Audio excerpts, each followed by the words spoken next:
Welcome in, everybody. How you doing today? I will have Jay Raider on with me from Just Raiders, baby, in a few moments. He's going to take care of his kiddos.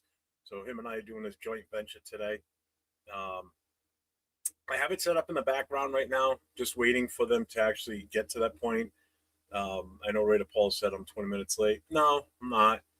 Um, I wasn't going to start it until they get ready. My mic is low. God dang it.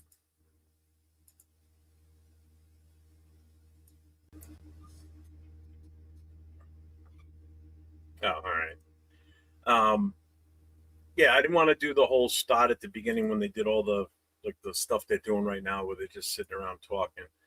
Um, we'll wait until they start the actual process. So let's check and see who's in the chat with us right now. So we have Big Lux in the house. Robert Pena's in the house. Raider Paul's here. Raider Pete's in the house. What's going on, my guys? Ja Raider. I want to say something. People compare Kubiak to McDaniels. Like, horrible take. Kubiak been around leaders, his dad alongside Bill Musgrave, Kyle Shanahan, Mike Zimmer, McDaniels. Only been with Bill Belichick and Poss. No, actually, just Belichick. Yeah, you're right. Let's see. Anybody else popped in? Cool Kev's in the house. What's up, Cool Kev? AO's here. Gaya's here. What's up, my guys? Welcome in. Welcome in. You can see the phone numbers posted. Oh, there's Boston X. What's up, man? The phone number is posted at the bottom. If you will call it now, I'm not 20 minutes late, Paul. They started 20 at 1:30, but it's all the preliminary crap they're doing. I don't want to watch that right now. Look, Jay's here now. You ready, Jay? There he is. Yo. Nope. The phone number's down the bottom of the screen. If you call it now, you can leave a voicemail. It's not open to take active phone calls now. I'm going to open it up once the press conference is over, and we'll be able to, bring you on live through the phone. Just obviously your voice. So if anybody wants to come on at the end and say something, call that number. It's one call at a time. First come, first serve. And yeah, we'll get into this. I'm excited. Now I'm officially excited. Last week, it kind of came out that the GM dropped the hint that he's going to be going to Vegas. I was I'll still wait. Now I'm officially excited. He said it walking off the field Sunday night, and then when I saw him get off the plane yesterday, I was like, okay, now we're good. Now I can be at ease. What do you think? Oh man, I'm pumped, bro. I mean, shit, I did a 2.5 hour live yesterday, just talking about Klint Kubiak and the future of the Raiders. So, I think this was a long day coming, and like I said yesterday, this could have went different ways. At one point, we thought it was going to be a different guy, and we heard this other name come out, and we even questioned if Kubiak even wants to come here, or is he going to stay in Seattle, and all that. And finally, we get our question answered. Literally on Super Bowl Sunday, he let the cat out of the bag early, which is great. He put a lot of Raider Nation's minds at ease, and now we get to go ahead and celebrate. Our new coach in the building, and this is a coach that a lot of people wanted, and again, I say we got to exercise patience. Year one is not going to look good.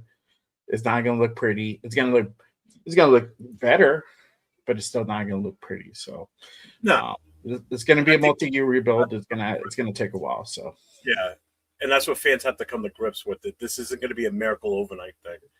Mo Val's in the house. What's up, Mo Val? So, Mo Val. Let's see. Oh, Leo's in the house. What's up, Leo? What's going on, my guy? He said something here. There it is. Leo said last year, cool.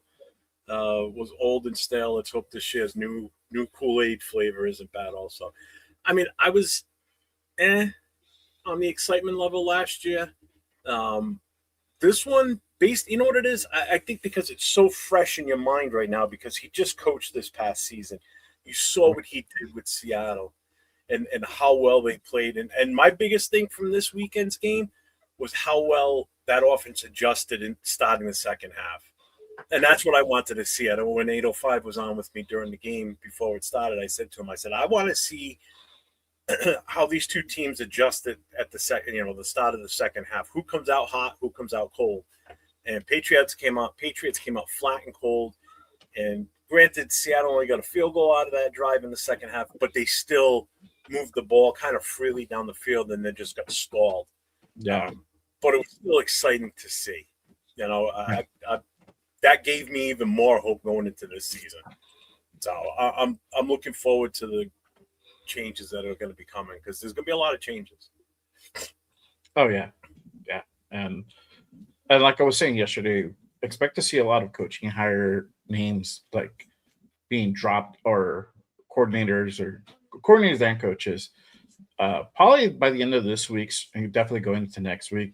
I mean, we're already kind of up behind the 8 ball, so we're just gonna have to go ahead and play catch up. And with the combine literally being like 2 weeks away, um, everything is like coming up really really quick. So we're behind. I mean that's what happens when you had to wait for a guy like Klint Kubiak, who just won the Super Bowl. Granted, but now we have to kind of go ahead and play catch up. So I'm excited to hear the new names are going to be coming into the building, and with a lot of people gone.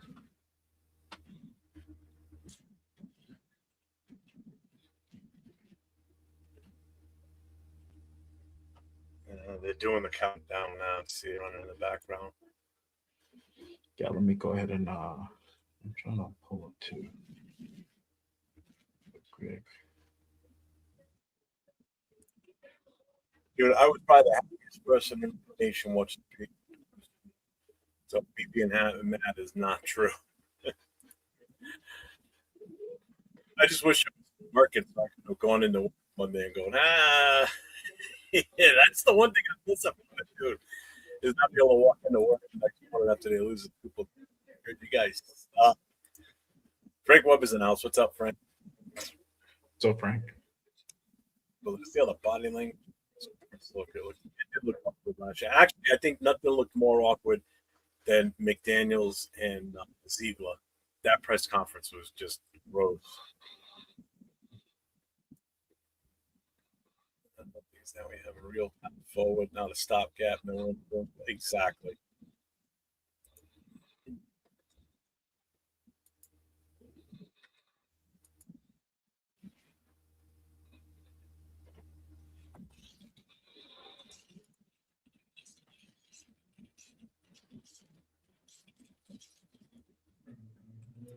Less than an hour. What the hell is he talking about? What happened? This guy that's talking right now. That's at the press conference. In less than an hour, we'll have. It'll be less than an hour. Should happen pretty soon, I think.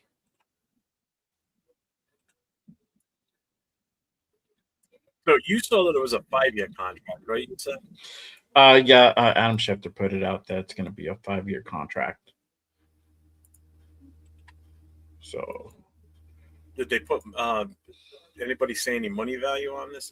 No, and usually they won't put like any money value behind it, just because it doesn't count against the cap, so that's coming directly from like ownership. Yeah, so they don't have to go ahead and share that because we never knew Pete's contract. I think we estimated like around 15. I could be mistaken. I never found out what Pete's contract was. I like the fact that if the contract is true, it's a flat 5 years. It's no like 3 years and a 4th-year option or 4 years with a 5th-year option. It's just straight boom 5 years. So that shows to me, as long as everything goes the way it should, they committed to him for 5 years, and then beyond that too. Obviously, it would be great. Yeah.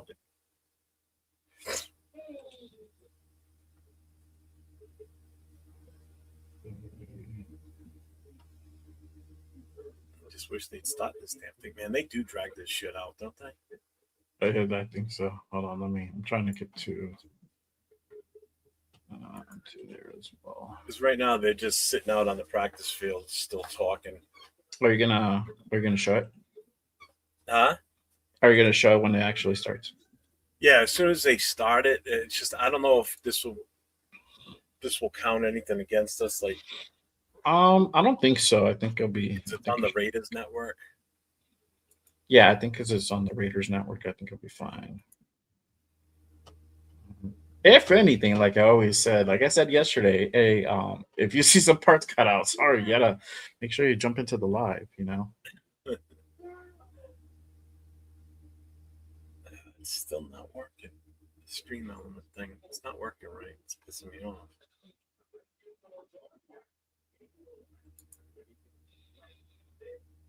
Thought I had that command set. Apparently not.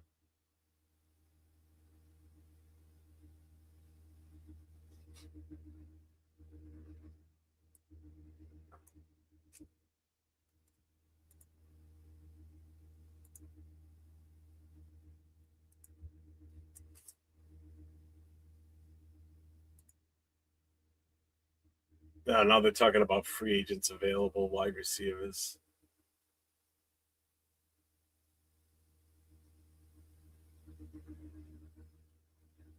They got Pickens, Pierce, Evans, Debo, Juwan. Oh, they already took it off the screen.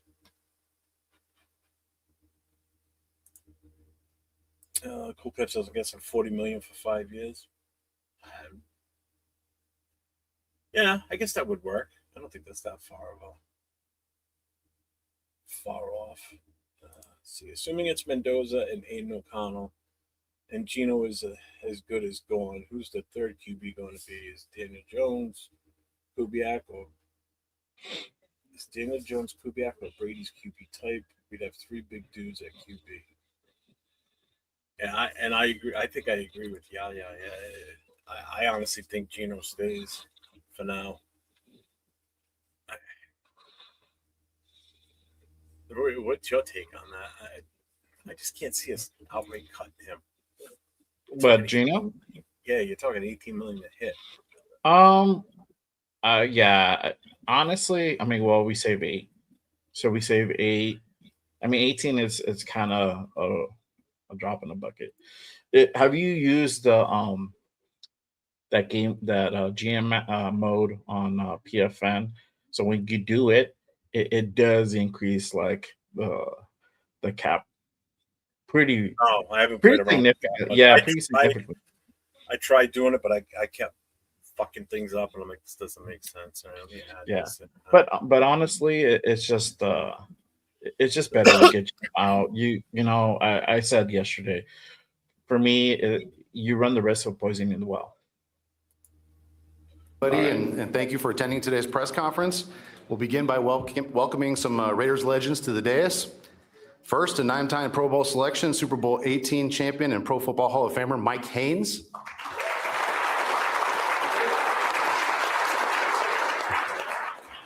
Next, a 2-time All-Pro, 4-time Pro Bowl selection, and the 2002 NFL Most Valuable Player, Rich Gannon. You know, they didn't do this last year. Winning out of Raider grades. Next, an 8-time Pro Bowler, Super Bowl 18 champion, and Pro Football Hall of Famer, Howie Long. Oh, no shit. I was young. That was cool. Next, a 9-time Pro Bowler, NFL Rookie of the Year and Defensive Player of the Year, and a Pro Football Hall of Famer, Charles Woodson.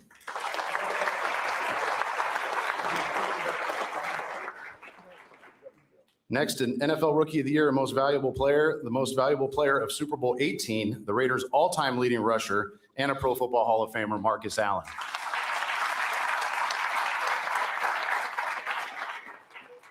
Next, an NFL Comeback Player of the Year, a 2-time Super Bowl champion, and the Most Valuable Player of Super Bowl 15, Jim Plunkett.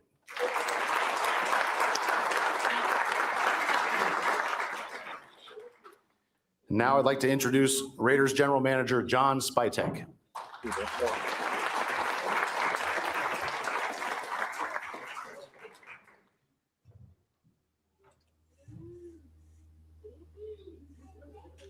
Good morning, everybody. Thank you for coming on a special day for this organization. I want to thank all the great Raiders sitting up here with me right now. It's an honor to share this stage with them, and we really appreciate it. I know Mark really appreciates it. It really means a lot to him that they made the effort to come here today, and I think this is a unique. It needs to be acknowledged. This is a uniquely Raider thing. I mean, this is what makes this place special. So I appreciate all you guys for taking the time out of your busy schedules to come up here. I want to thank Mark Davis for entrusting me to lead this process to find our next head coach here with the support of Egon, Mike, Tom Brady. I'm really proud of the process that we put in place. We set out to take our time, to be deliberate, to be meticulous, to find the right leader for this organization going forward. We have a uniquely challenging offseason with the first overall pick and new leadership at the head coach, but that's why it was so important to us to find the right man to lead this organization forward. And we interviewed 22, we had 22 interviews, 15 different really quality people that we talked to. They were awesome to talk to. We learned a ton, a bunch of great humans, a bunch of great coaches, but ultimately that led us to Coach Klint Kubiak to be the next leader. We had to be patient. We had to let him go win a Super Bowl, which we were more than willing to do. So we're super proud of him for accomplishing that. And, you know, he stood out with his leadership, with his humility, with his work ethic, with his intelligence. We called many people around the league and got glowing reviews on him too. So it made it a difficult but easy decision for us. And I'm really proud to welcome him to Raider Nation as a partner. There's a lot of great things ahead. He can't wait to get to work. We have told him that he is going to go celebrate his Super Bowl tomorrow. So he's going to take a one-day hiatus here and go be in a parade, but he'll be back ready to work Thursday. So with that, I want to thank again the ownership group for entrusting me with this, and I want to welcome Klint Kubiak as our next head coach of the Las Vegas Raiders. There you go.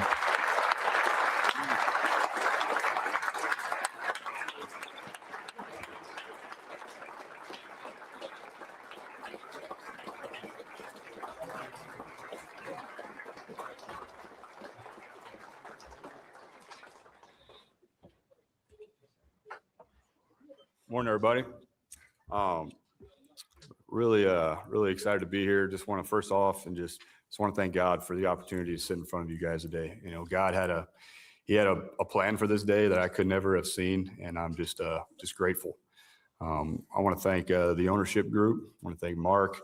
Okay, I want to thank Tom, Egon, Michael. I'm just so grateful for you guys giving me a chance to get to know me better, and to give me a chance to come be a part of leading this franchise. I'd like to thank all the players that are here, current and former. It means a lot to me to be surrounded by these great Raiders, and I know that Mr. Davis takes care of his own better than anybody in the league. So that's evident. That's the reputation that this building has, and that's something that I want to definitely continue to do, is to welcome the old Raiders, and to make sure that our players feel supported by them. I want to make sure that I thank my family. Where are you guys at? All right. Hey, what's up? My wife, Tessa, Sawyer, Lane, Case, William, just very grateful for your support. We've moved a lot, guys, and it means the world to me that you guys have supported me and have stuck with me, and we've got a lot closer through all these trials and tribulations. But like I said first, I think there was a master plan behind all this that none of us could have known. So thank you guys for being here. I want to thank my mom and dad. I want to thank Tessa's mom and dad, Kathy Nelson, and her late father, Bill, who I know is watching up in heaven today, and Tessa's brother, Drew, and all their support. I want to thank John Spytek for giving me this opportunity. I know there's a lot of candidates out there, and I know they went through and did their homework, and just spending time with John, I know how important it is for us to have a really great relationship, and just getting to know him a little bit better. I'm really excited about how we're going to communicate and how we're going to lead this building together. I want to thank the interview panel, Mark Dews and Brian Stark, amongst many others. Thank you for your professionalism and for your hard questions that you gave me. I want to make sure that I thank the Seattle Seahawks, John Snyder and Mike McDonald, all the players and coaches there. This day doesn't happen without me getting a chance to be a part of that culture and all the things I learned from those men. I want to give a special shout out to Ken Walker, the MVP of the Super Bowl, who I didn't see after the game. So K9, if you're watching, man, way to go. Proud of you, brother.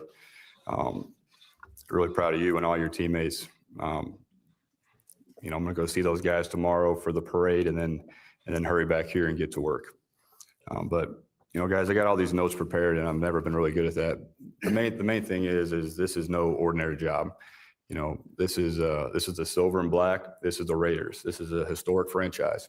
So, when the opportunity came up to stay in Seattle and continue there, or to have a chance to come here and compete with this organization, it was a no-brainer. I grew up obviously watching a lot of Broncos football. All right, going against the Raiders twice a year, and the grit of this franchise sticks out.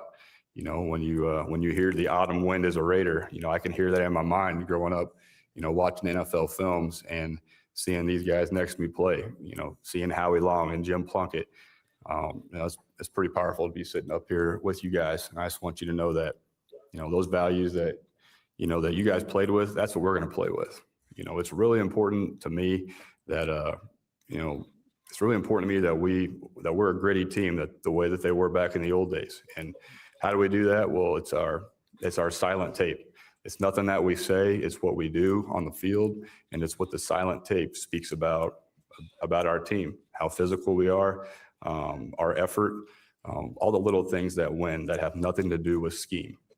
So really excited to get to work with you players and excited to go turn your tape on, see what you guys are about right now, and then go see how we can get better together.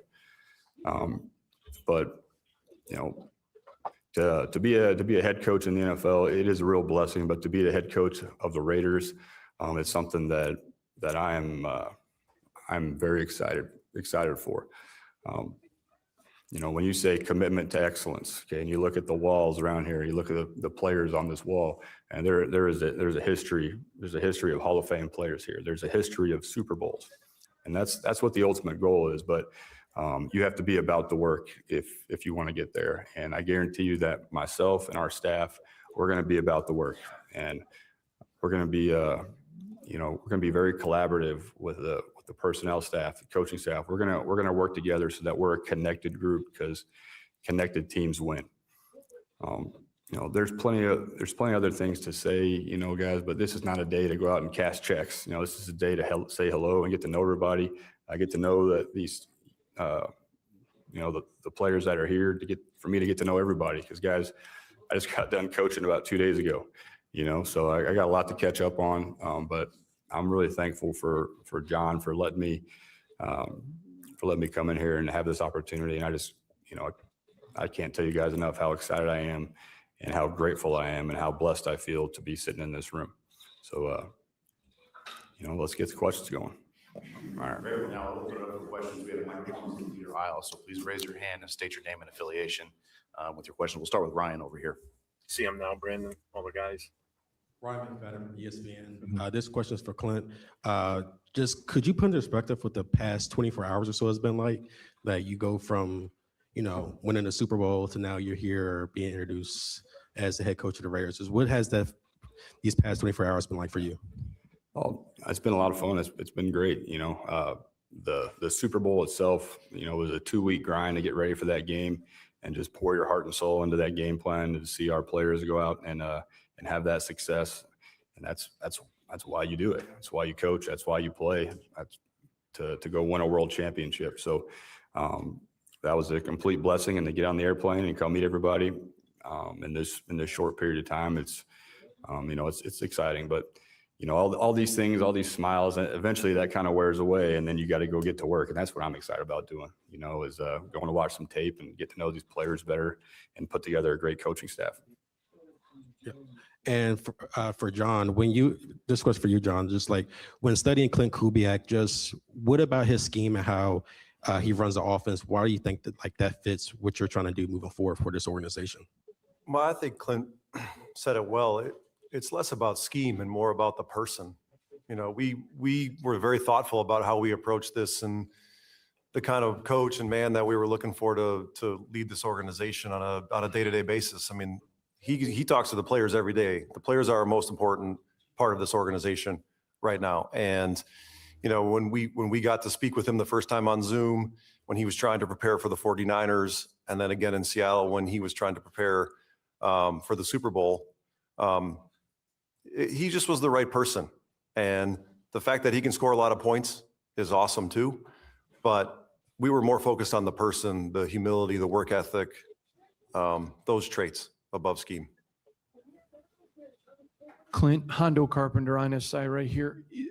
You didn't have to come here. Seattle wanted you to stay. Other teams wanted you. So what did ownership and John say to you that convinced you were the guy to bring back the excellence these 6 men represent? Yeah, I think over two separate interviews, I just got very comfortable with John and Mr. Davis and the ownership structure. And it's really they didn't have to say much. This is the Raiders. You know, this is one of the most historic franchises in the NFL with a great history that I want to be a part of. I want to be a part of furthering that history.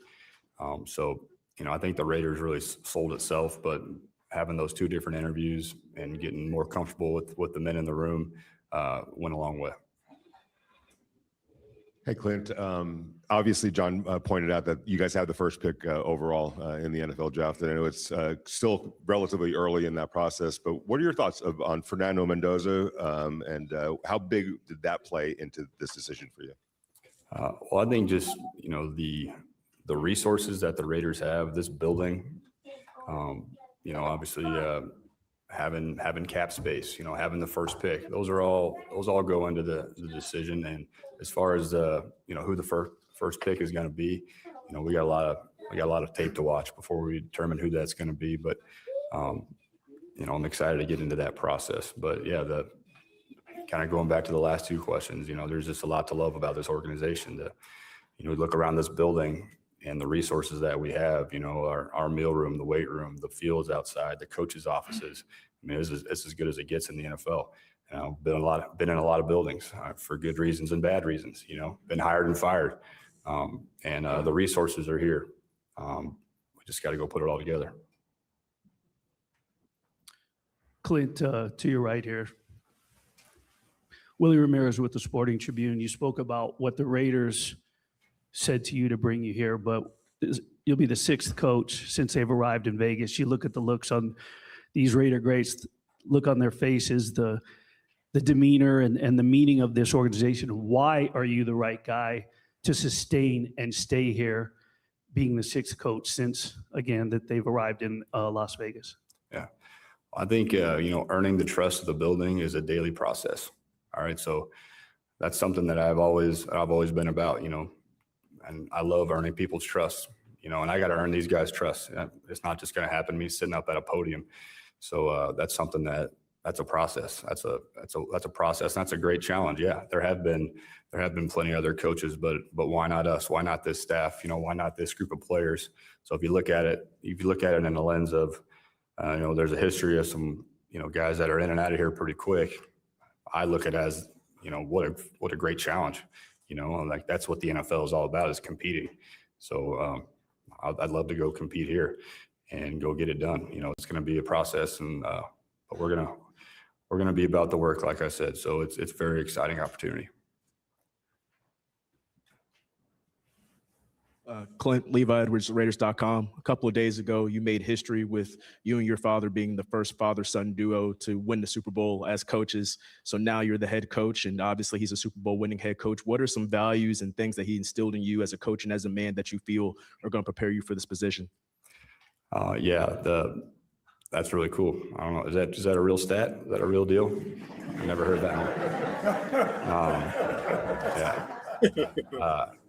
Because 10 years ago, I was at that game watching him win it all. I was coaching at the University of Kansas, and I got to see the smile on his face after the game, give my mom a hug, and give his mom a hug, who had recently passed. And just to share that moment with him is something, I know I'll never forget. And then to see him after the game on the same field and just see the smile on his face was a great memory. And as far as the lessons learned, the thing about my dad is that when I was growing up, he never made it about sports or football. He always talked about everything other than that, about, being a good person, about being respectful. He showed me what it means to be a great husband and a great father.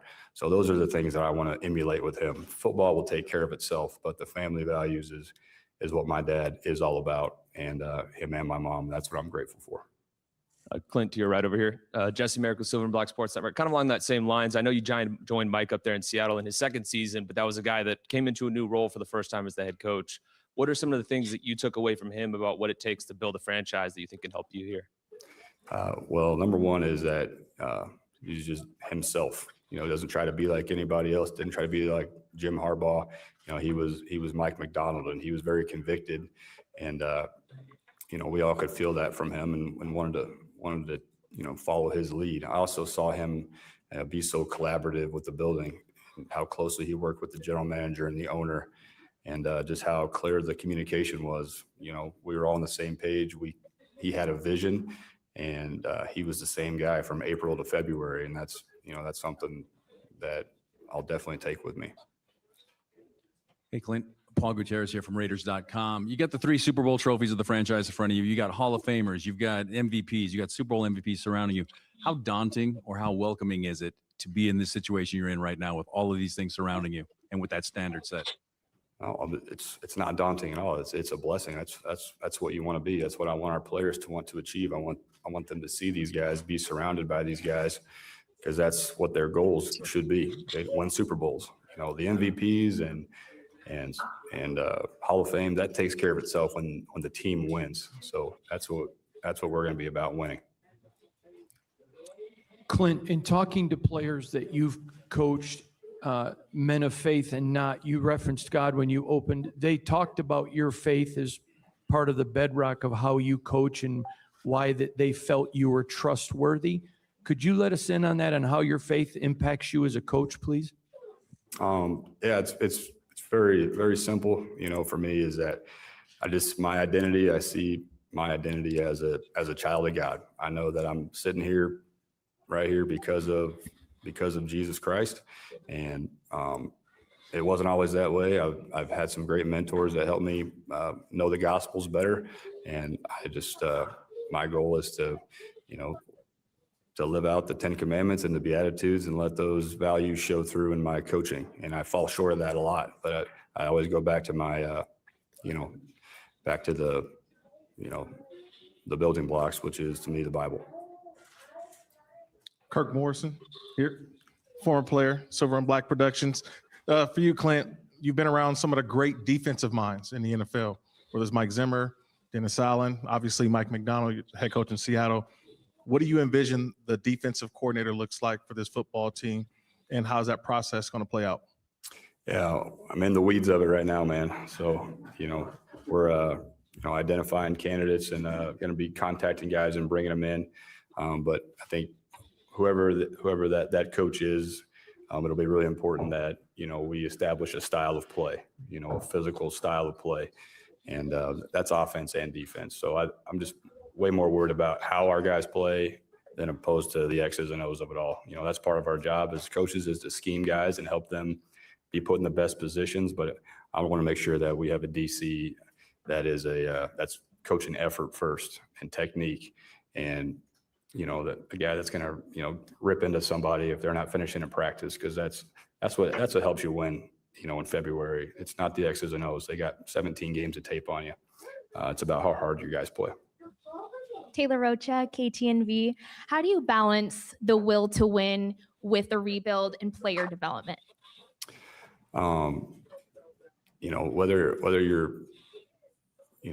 Whether it's a rebuild, whether you're on a returning roster with Super Bowl aspirations, to me, the work doesn't change. Preparation doesn't change.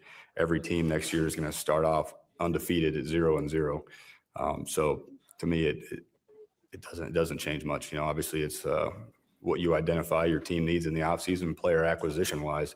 And then once April 15th starts, we're all on the same plane. Hi, Clint. Heidi Fang, Las Vegas Review-Journal. I've seen your work at the Christian McCaffrey as well as Alvin Kamara, and I'm wondering what excites you about working with a player like Ashton Genty and helping to build his future. Yeah, where you at, Ashton? What's up, dude? Man. Very excited about his skill set and what he brings. I got a lot of tape to catch up on, dude, but I saw you play a lot of snaps at Boise. Very excited about his talent. But the thing I would tell him and all his teammates is that it's not just about one guy. We got to get the line on the same page. We got to get our quarterback to get the right run checks. We got to get our receivers to go block for him. All right, so that we can get the play action going. But as soon as our players can realize, that it's a team thing, it's not an individual thing, we're going to be successful. I know we have those type of guys in our building right now.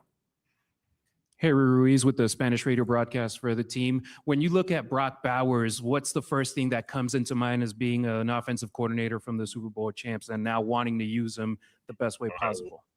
Yeah, where's Brock at? Yeah, I saw him earlier. Brock's already put it on tape, from Georgia to his first couple of years here in the league. He can be one of the best receivers in the NFL, not just receiving tight ends. So looking forward to working with him and continue to build on his skill set. Really impressive player. You've been with your dad on the opposite side in the division. Now, what would you want to say to Raider Nation now that they're all on your side? They're all excited to have you in the building wearing silver and black. Yeah, I'll just tell the Raider Nation that, hey, like I said earlier, we have to earn your trust. We gotta earn those seats in the stands by putting a great product on the field. And words will not do it. It's our actions. Hi, Coach. Alexa Belcastro, News 3. I have to go back to your opening statement where you said your journey has taken you exactly where you're meant to be. Because after being a grad assistant, you worked in the oil industry for a few weeks before you got that call that you never expected. So if you could go back and tell that kid that you were going to be the head coach of the Las Vegas Raiders one day, what do you think you would say?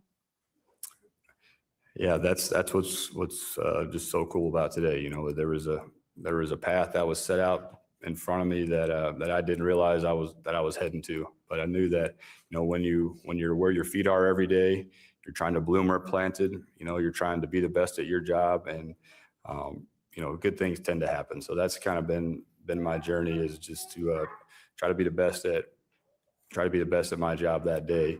And then, then you get a chance to, you get promoted with more tasks. You get to draw the pass pictures. All right, now you did a okay job of that. You get to break down the tape. All right, we'll let you talk to the fourth string quarterback today. All right, you did a good enough job there. All right, we'll let you lead a meeting, and you just keep, you just keep trying to do the best where you're at, and let the rest, take care of itself. You've imagined this role for a few weeks now, but yesterday you stepped in the building for the first time. And as head coach, what can you see from the inside that you can't see from the outside? What did you feel? Yeah, I've been here before. I came here. We practiced against the Niners a few years ago. We saw the the structure here and what this all the resources that are in this building. So Mr. Davis has set us up to have success there. And now it's about us, going and lifting all those weights and using that field, and using those meeting rooms, because, everybody's got players, everybody's got resources. And now it's about, finding those edges and seeing, how we can bring our team together, be connected to go produce a winner. Clint again, Willie Ramirez with the Sporting Tribune. Obviously, Mike knew you had a couple of interviews leading up to the Super Bowl, but in these last 48 hours, has there been a conversation, some special moment? And if you wouldn't mind, the words or the sentiments that were shared in terms of his well wishes for you? Whose well wishes? Who's that? Mike. Coach. Question, can you repeat that one? Just his, if you don't mind sharing the words or sentiments that he may have shared with you these last 24, 48 hours in terms of if there were any well wishes or maybe he can see whatever it is. Yeah, I don't remember the exact words, but before every game, Mike, gives me a bro hug and said, "Turn it loose." So that's probably what he said. Coach Alex Eshelman with KTNV over here. Congratulations. I'm kind of going off of Alexa's question about the oil fields company. You mentioned that what brought you back into coaching when you were telling that story was you got a call from a player, and that was kind of the moment that solidified to you that you wanted to become a coach. Along with that, I loved the story about you gifting your players Bibles. Just describe how rewarding it is to you to develop players, and where do you get that passion from? Yeah. Yeah, you know, the whole oil field story, probably getting it overblown, because I want my old boss to know, like, I'd still appreciate the job he let me have. I feel like they're getting raw into the deal here. But, you know, long story short is I was a GA for 3 seasons, and, you know, you're trying to make, what's your next move going to be? You got to figure out what you're going to do with your life. And, you know, I was married with Tessa. We didn't have any kids yet. And I just kind of felt like I was letting the family down. I wouldn't make any money. And so I wanted to go try something new.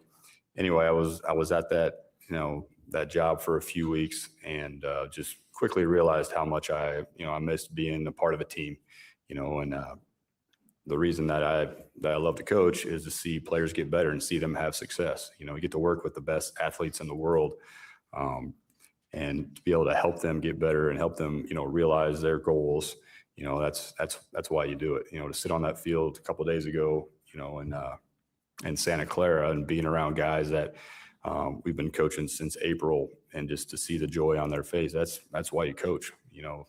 So relationships are really important in any business, but especially in football. To, you know, you kind of, when you're in the fire with somebody every day and there's so much adversity, those bonds get so much tighter, you know, and everyone up here knows what that's like. And you don't realize that until you're on a team that doesn't win as much. You know, when you're coaching guys, and you're, you know, you win 5 games, but on the last game of the year, you know, you're not going to the playoffs, but those guys are fighting their tail off for you, and you're trying to go knock out Tampa Bay out of the playoffs a couple of years ago with the Saints. You know, we didn't get it done, but like, that's what it's all about, you know, is trying to help people get better. Coach Chris Matthews with the CBS affiliate here in town. Just kind of wondering, as a new head coach, and the Raiders having the #1 pick in that draft upcoming here, and the speculation is it'll be Fernando Mendoza as a quarterback. Just your thoughts on the #1 pick, the new head coach, the opportunity, Mendoza. Just your thoughts on that whole thing, and the player that he is. And yeah, I guess speculation a little bit. What an opportunity! Yeah, to get to go study this draft, and you know, we'll come to that conclusion here soon enough. There's a lot of work to be done before then, but it's just you know, it's an opportunity to make the roster better. You know, not only do you have the first overall pick, but you're picking early in all the other rounds too. So looking forward to, you know, attacking that process with John and our you know, scouting department and the coaches working really closely together. Coach Alan Snell, lvsportsbiz.com. What are your key factors for instilling some stability at the coaching ranks here in Vegas for a franchise that's gone through, you know, so many coaches here? Yeah, well, you know, to me, it's what happens, you know, years in advance is something I'm not thinking about right now. We're trying to put together a great staff of teachers, and we got to get some really good teachers here and coaches, and get us all on the same page, and get our players going in the same direction. That communication is really important. I think if we can put together a great staff here, and get our players up to date on these playbooks and the things we expect of them, and then let the results speak for themselves after that. But in the NFL, you have to earn the second game. You know, like this league, if you don't take care of business, then you get chewed up and spit out real quick. And every one of us up here has been through that. So, you know, I'm going to have to earn the right to coach this whole season, to coach the next season. I got to show Mr. Davis that our program is about the right things, and we're developing these players. So I don't take for granted how long I'm going to be here. I know that I have to earn it every day. Clint, Zeke Trezevan, Sports Illustrated, right here down the middle on SI. I was curious, did you come with the list in terms of building out your coaching staff, a list of offensive coordinators, defensive coordinators, other assistants, and how closely do you plan on working with Mr. Spytek in terms of building out your staff specifically? Yes, definitely have a list of candidates that we're going through right now, and we're going to be working hand in hand on coaches, on the roster, everything. That's part of us being successful is us working together. We're going to wrap up with Case, Q, and Callie. Hi, Coach. Case Kiefer, Las Vegas Sun. You thanked a lot of the search committee and talked about John and Mark Davis, but we heard some reports that you were kind of kindred football spirits with another person in that process, Tom Brady. I'm wondering, assuming that's true, what is it about the game that you guys see similarly, and how will you lean on him during the season? Yeah, I'm really excited to work with Tom, and he made the mistake of giving me his cell phone number, so he might wish he never did that, because I'm gonna be calling him a lot. What I'm excited about is that we have different offensive backgrounds, how we're gonna, how we can pull ideas from each other. But obviously he's the greatest that's ever done it. And in the interview process, just the passion that he spoke with on all things football just got me excited about the opportunity to work with him. I know, plenty's been said and speculated about, how that relationship's going to go. And that's one of the main draws to come here, is to get to work with him, to get to work with Spy. These are great football minds and if we collaborate the way we're supposed to, then we're going to pull the best out of each other. And you've mentioned you've already gotten to talk to some players. I was wondering if you've spoken to Max Crosby, and is he a guy you could see anchoring your defense here for years to come? I did. I got to drink a cup of coffee with Max this morning. Love talking ball with him, and look forward to continuing those conversations. He was the first one in here this morning working out, so that fired me up. Q Myers, Raider Nation Radio 920, expanding on the Max Crosby conversation. How important is it for him when you talk about silent film and you're talking about, finishing in practice and all that grit? How important is it for him to be, buy in with you immediately to kind of set the tone in the locker room? Yeah, we want him to be a part of our success going forward. There's no doubt about that. And he's one of the best players in the NFL. So that's a no-brainer to get to work with Max and to see him continue to have success with this organization. Callie Finn with the Las Vegas Review-Journal. Just wanted to ask if it's safe to assume that you'll continue with the play calling and how you manage to balance play calling duties with everything that comes with being a head coach. Yeah, I do, but I hope you guys know I've never called a game by myself. That's something we do as a coaching staff together. We plan together, we communicate on game day together. Quarterback coach, pass game coordinator, run game coordinator, that is a group effort. So I plan on continuing to collaborate with our coaches and making everybody a part of the game planning process.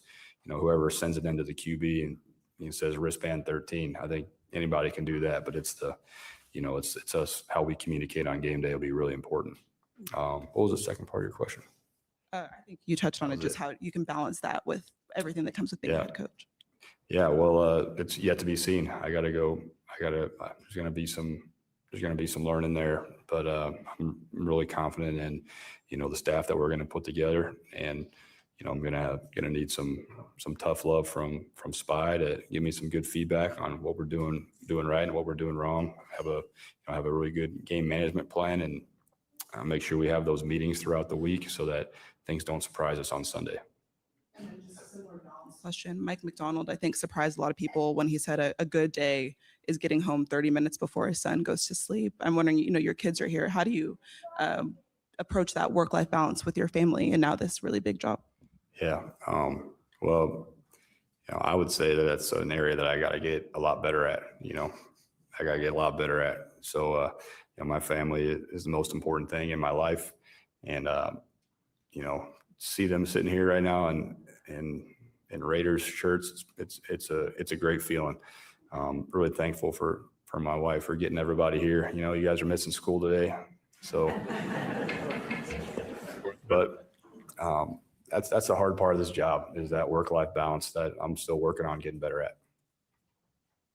All right, thank you, everyone. That concludes our press conference. All right, thanks. All right, thank you. And there it is, Klint Kubiak, now the head coach of the Las Vegas Raiders officially. The Raider Nation, you guys are out here to show your support. It's great to see you guys as well. And this is a long time coming to have somebody they're very excited. All righty. That was good. Yeah. I liked everything he said. Seriously. I can't find anything that he said that made me go, Michael. Yeah.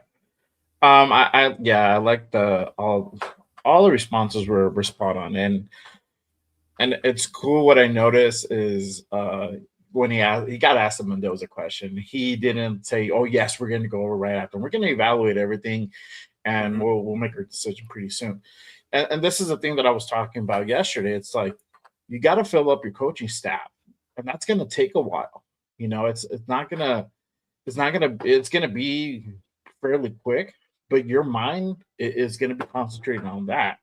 You can only do so much, even if you're multitasking. So that has to be put together first. And then you have the combine, and then you start analyzing tape and really looking into it, meeting with the scouts, and picking spy tech's brain, sitting down with Brady, having that conversation. And like I said, they have to all three sit down and have that conversation. Are we really going to go ahead and take this kid, or are we going to go ahead and see what we can get? And I think that's a fair assessment. Whether you're on the Mendoza train or not, that's a smart move. You got to analyze. You can't just be like, yes, we're going for that dude because he's a consensus pick. You got to go ahead and really do your homework on it. And I love everything about that. And I think he answered that perfectly, bro. yeah. There was some softball, stupid ass questions. There always is. We all are accustomed to that media pool for the Raiders.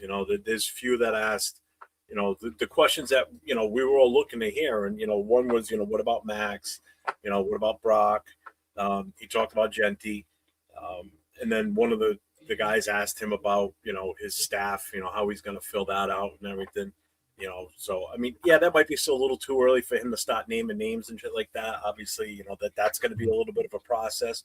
Hopefully within a week or so, that coaching rank starts filling out, and then we really see, what the mindset of this team's going to be. I like the press conference. I didn't feel awkward. It felt very relaxed from them up there. He looked relaxed. He looked extremely comfortable. And I can't remember the last time I saw a press conference introducing a new head coach where they brought out all these former Raider greats. Oh yeah. And I didn't get that. No, I don't think I've ever seen that, to be honest with you. And I know some people in the chat were asking about Mark Davis. Mark was there, but he wasn't sitting up at the table. He was sitting out in the crowd because they did show him early at the very beginning. But I think it's a good thing that he wasn't up there because it's not about Mark. He shouldn't be in the limelight right now. It should be Spy Tech and the coach, because those are the two guys that are going to be ultimately the face of this team right now. Those are the two guys that you want to see all the time, because if they're always together, then you know what? Then they've got an extremely good rapport together. And that's only good things going forward for this organization. I'm impressed. I'm happy with how that press conference went. Extremely. Yeah, I agree, Brandon, and that's the one thing I noticed too, that it wasn't Mark like bringing out the new coach, and I'm glad. I mean, I think probably part of that is also Mark's probably jinxing us, like like inadvertently, but you're 100% right, bro. This is not his time. This is the time to really put the spotlight on Spy Tech and Kubiak. This is their time, and for all intents and purposes, this was Spy Tech's hire, and it is.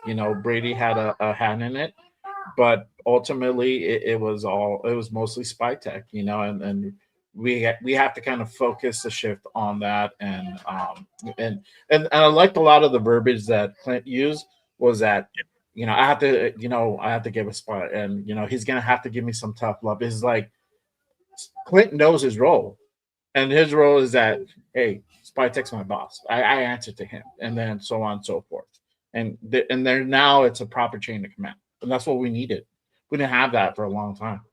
It's always like, I'm going to go to Mark and always bypass the GM. Yeah. Well, Leo said he's upset. He said, damn, he didn't say Raiders. So here you go, Leo. Raiders. I'm not surprised he didn't, to be honest with you. I mean, that could be a little, that's a little added pressure for him probably to start. But that would have gone a long way. You're absolutely right. Let's see. He said, shake my head. We're about to be the Las Vegas Christians with all this faith and Bible talk. He didn't say he was taking him into. He didn't. He took the question head on, but he kind of sidestepped it a little bit and kind of put a little deflection up and kind of went a little different path, which is fine because I'm willing to bet that before they came out with the press conference, they probably said to him, like, listen, if this question does come up, you can talk about it, but kind of just don't punch it out there that, yeah, this is who we're going to take, or are you really looking forward to it? Just let's kind of skirt around that for now, because obviously they still want to explore their options. Any good GM and owner and coach is going to explore options before we commit to something. So yeah, it definitely felt genuine for sure. What's up, my 2 cents? Ian Rappaport liked the press conference also. Fuck Rappaport. No, I don't mind Rappaport, actually.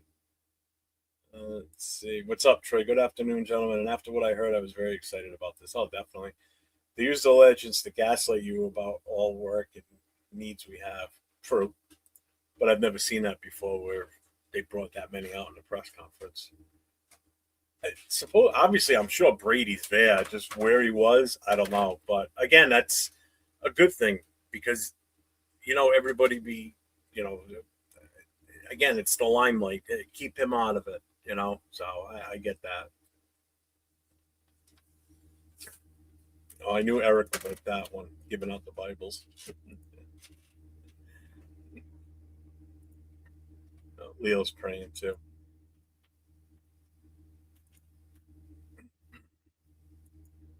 Are they still talking?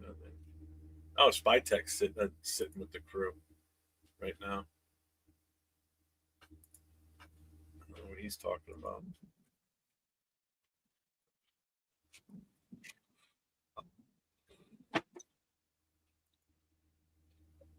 But I really, I see good things in the future now. Yeah, and then I see Joe's comment. Brady was with Max Crosby for what I'm hearing, and we had a lot of the answers. One of the answers one of the questions answered with Max Crosby, like what's going to happen with him. Kubiak had coffee with him this morning. I think that goes to tell you, and for them to say, hey, I want him to be here. He's going to be in part of us winning. That says a lot. That says a lot.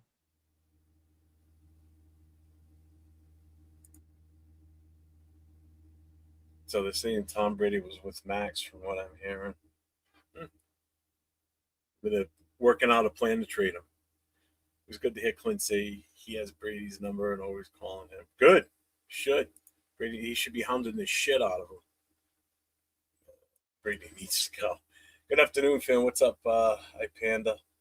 I'm not sure about you guys, but that brought a smile to my face saying he needs to earn everything. Absolutely.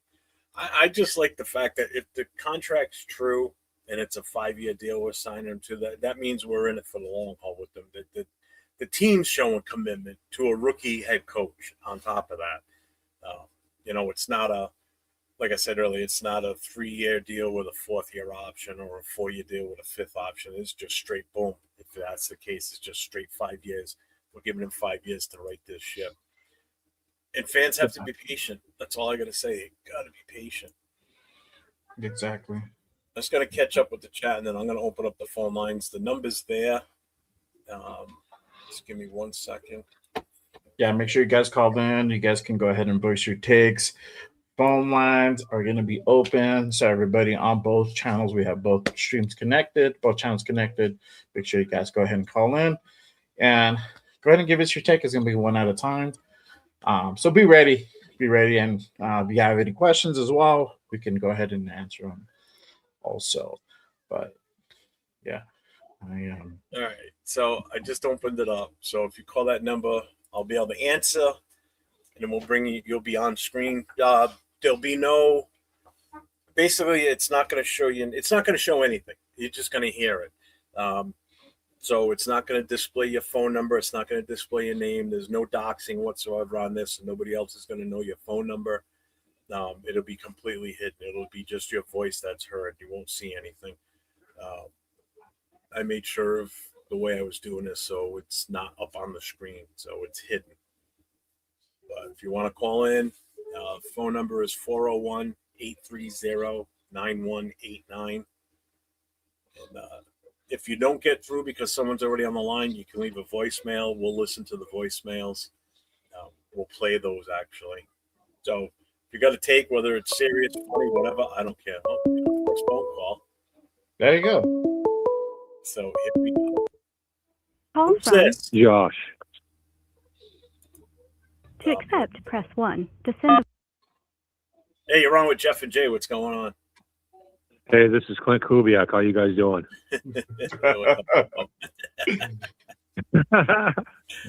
I actually didn't see the conference because I just had a crown on one of my teeth. But what I wanted to say is that after watching the Super Bowl yesterday, I'm more excited about this than I was before. Because before I was like using two sides of my brain. Like one side said Klint Kubiak's got major potential, so I'm excited for him to come here. The other side said he didn't do too well in New Orleans. There's reasons to question him, so kind of keep a muzzle on your excitement, right? But he called a masterful game yesterday in the Super Bowl, or the other day in the Super Bowl. And he did it against one of the best defensive minds in the country. So after watching that, and that's the biggest stage, so, you know, Mike was throwing his best stuff at Klint, and Klint was hanging in there. So yeah. I really feel like he called a great game on the hardest stage of all to call a great game. And so now I think I'm 100% on board with this now. Yeah, I know. Get back to his New Orleans Saint thing.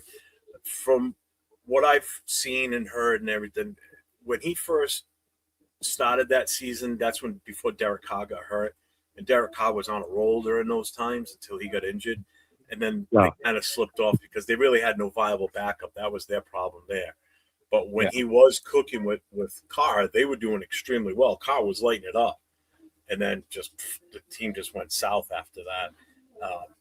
But getting to this week's game, this Sunday game, he did exactly what I was hoping to see, and which is what I was looking to see. And this was the adjustments at halftime, and he definitely came out in the second half with that offense, and they turned it around from the first half. Do you feel any different, Jay?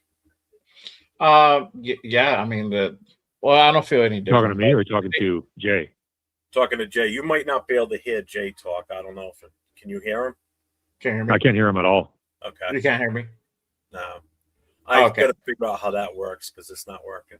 Okay. Is he talking right now? Because I'll keep my mouth shut if he is. Yeah, he's talking right now. Yeah.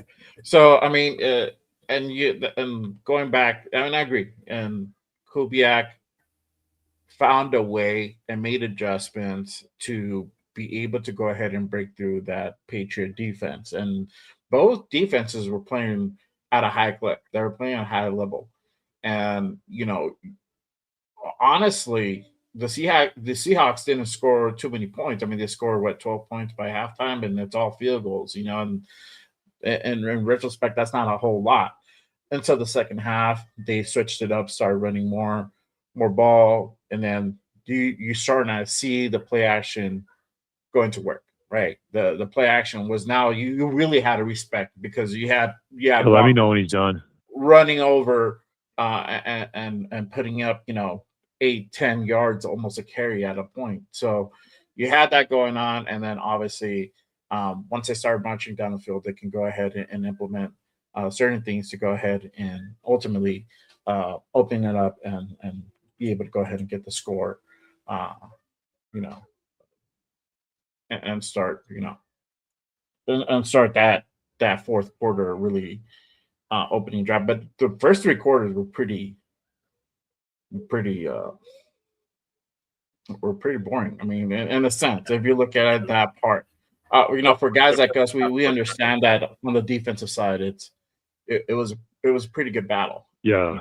But to go up against a guy like Mike Grable and Hey man, I'm gonna get off figure just it because out. this is kind of like weird since I can't hear him. Yeah, so I got to figure that part out. I don't know how I got to No, work. go then go ahead.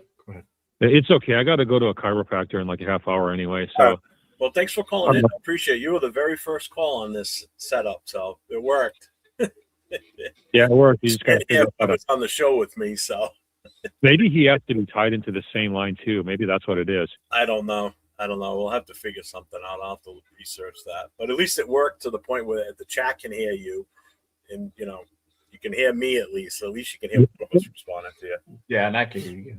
So Did you hear what Kubiak just tweeted? no. He said he came to Vegas for one reason, and that's the 401 Raider Jeff podcast. I saw what you put. Yeah. All right, man. Let you go. All right, thanks, man. Thanks for calling. Appreciate it. What's up, SoCal? What's going on, man? Yeah, so anybody else who wants to call in, go for it. The lines are open, so I got nobody waiting. So come on in. Again, if you don't get through right away, there is a voicemail. You can leave a voicemail and you can listen, and then we'll listen to that. We're gonna play Rafa's because Rafa called Sunday while we were on, so I'm gonna play it. Let me know if you hear this, Jay. Hey, how's it going? Capitan Rafucho here. Ralph is in the building. Well, I just wanted to tell you, I'm just watching the Super Bowl, but I just wanted to tell you, for the case of Max Crosby, he's the heart and soul of the nation, so I'm going to make it quickly. But you know what? This right here for this case, when Max Crosby would say, I'm not going to leave him because he represents for us the shield, the civil and black nation. And I just wanted to tell you one more thing. Salute to everybody else on the chat. Salute to everybody else in the panel. And there was one more thing that I just wanted to tell you. Salute you guys. Raider Nation for life. Let's go. That was from Rafa from Sunday. I didn't play it yet, so I wanted to play it today. So, hey, this phone thing works. This is pretty cool. I kind of like this now. Yeah. Different. It's different. Yeah, and if you call in and you're watching the show, I mean, obviously you can just keep the volume low. That way you can hear me. Or if you have headphones, put them on. Yeah, treat it like you used to listen to radio. If you ever called in on a radio show and you had it playing in the background and you called in, what was the first thing the DJ did? Was he yelled at you to turn your radio off because the feedback was awful and the echo. So same thing here. If you're calling, make sure your YouTube is on mute, and you go from there. Trade Max 2 first until someone leaves a message. What? But yeah, I'm happy with this. I'm curious to see who he brings in to help out. Yeah, and that's the thing. And like you said, I think we should start seeing for sure coaches and coordinators being named by early next week. It could be it could be as soon as starting Friday, Saturday, over the weekend. You don't know. Again, we're trying to play catch up. We're behind the 8 ball, and we're trying to get everybody hired and get ready for the combine, get ready for free agency. But it's almost a month away, right? The 11th at 4 p.m. your time it starts. So I think legal tampering starts the 10th, if I'm not mistaken. Full list up. But I mean, those are just getting like confirmations and such. But really, like free agency starts the 11th. So you have these dates that are coming on, and there's a lot of work to do. Just like Kubiak said, there's a lot of evaluation that has to happen, and you're also trying to get prepared for the draft, and it could get pretty daunting and overwhelming really quick, But the cool thing is that he has spy tech that can go ahead and help him along to build his staff together and help him do some of the evaluations. I think more on the evaluation side. I think Kubiak probably has at least the main crop of coaches and coordinators that he wants to go ahead and bring in. It's all about whether these guys become available and they're interested and all that. I think the money part's eventually going to go ahead and work itself out. Not really worried about that, but more importantly, if these guys are available to go ahead and come in. Obviously, we're going to be looking towards who's going to be the defensive coordinator. I think knowing that Kubiak's going to have majority control of that offense, it's really going to be on the defensive side of the ball that we're also going to be looking towards. So it'll be interesting. Could it be Schwartz? Maybe. Could it be Carl Scott? Maybe. Well, if it's Schwartz, it's going to be a little bit more involved than just hiring him. That's the only downside to that one. Yeah. I got the dates up. So the next thing on the calendar for the NFL is February 17th. Beginning on that date, February 17th, through 4 p.m. Eastern on March 3rd, clubs may designate franchise or transition players. So starting in 7 days, they can start tagging franchise or transition players. The combine starts on the 23rd of February, goes to March 2nd. Same place as always, Lucas Oil Stadium in Indianapolis. Let's see, March 3rd is the deadline for tagging players. March 9th is when clubs are permitted to contact and enter the contract negotiations with certified agents of players who will become unrestricted free agents upon the expiration of their contract at 4 p.m. on March 12th. So from March 9th to 4 p.m. on the 12th, we can get into negotiations with free agents. Yeah, and that's the legal tampering that I was talking about. Yeah. March 11th is the actual free agency signing period. Begins at 4 p.m. on March 11th. So we're a month away. We're a month away from free agency starting. So it's going to get interesting. The good thing is, I mean, we got him in the house now, so we got him in the building. Yes, he's going to go back to Seattle tomorrow for tomorrow's parade, which is fine. I have no problem with that. Let him enjoy it. Yeah. I was just thinking, I'm like, you better get that fucking signature before you go back to Seattle, bro. You know, Yeah, this motherfucker changing his mind, but They like, pull him back into Seattle. sorry, Spike, I'm stick around They for better another. post a picture of the contract, at least the signature part, so we all know it's legit 100%. He's Oh, ours. They probably did that last night, bro. They're probably like, hey, you know what? Let me have you sign this real quick. It's just, getting the particulars out of the way. If Spy Tech was smart, he had it in the car as soon as he got off the plane. You saw the video of him welcoming him off the plane. Hopefully, as soon as he got in the car, he's like, "Hey, here's the contract. Sign it, please, now." Real quick. This is just the intent. You're the witness. This is the intent.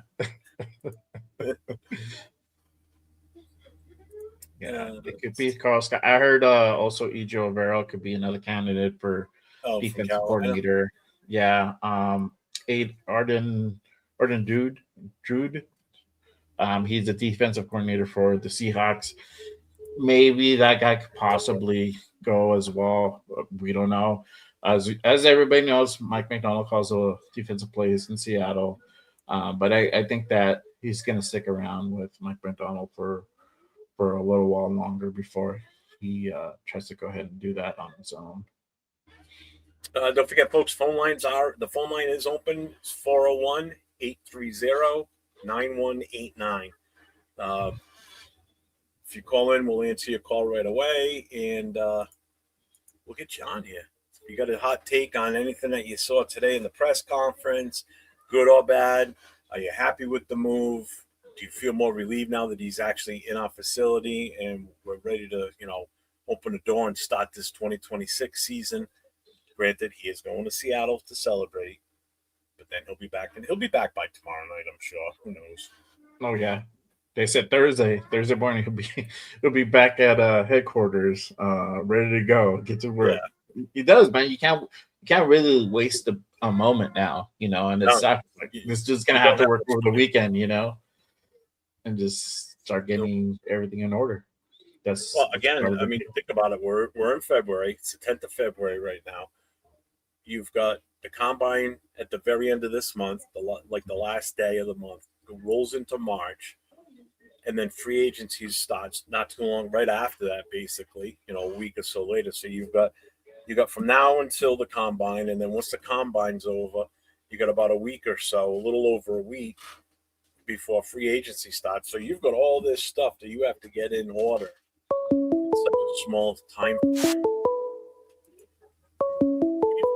There you go. Call from. Roy, Raider Nation. To accept, press 1. You're on with Jeff and Jay. What's going on? Hey, what's going on, guys? How you guys doing? Good. And you? What's up, man? How you been? Good. So, quick. I didn't get a really chance to see the press conference too much because I'm at work right now. But kind of got a little bit of clips of what Spytech was saying right now on the press conference with Marcus Allen, and basically looks like they're going to go heavy on the defensive coordinator. So I'm thinking Jim Schwartz would be a good one. Mm-hmm. Yeah, and I don't disagree with that at all. It's just that he's still under contract with Cleveland. He did resign, but they still own his contract. I don't know if it's even a thing to trade coordinators. I don't know how we negotiate with them if it's a monetary replacement, to buy out the rest of his contract. So there's going to be some sort of legal ramifications in there, I'm sure, as to how, and I'm not a legal expert by any means, but I'm sure there's going to be some sort of verbiage that has to be settled in order for us to even think about getting him, because he is still, like, a head coach is different. We could just trade for a head coach if that's the case. But I didn't want to trade for a head coach. I definitely don't want to be dropping draft picks if that's what it comes to for a coordinator. Right. Yeah. So Yeah. you don't And think then also, you're not going to be able to hear Jay talk, unfortunately, but he can hear you. All right, just to let you know. yeah. Okay, no problem. And then also with the Max Crosby situation, I think in reality, like he says, he wants to stay. He wants to be a Raider. I think what Jim Glazer is doing is just trying to stir up the pot, because there was nothing really much going on besides the Super Bowl. So I think it was more like a clickbait type thing.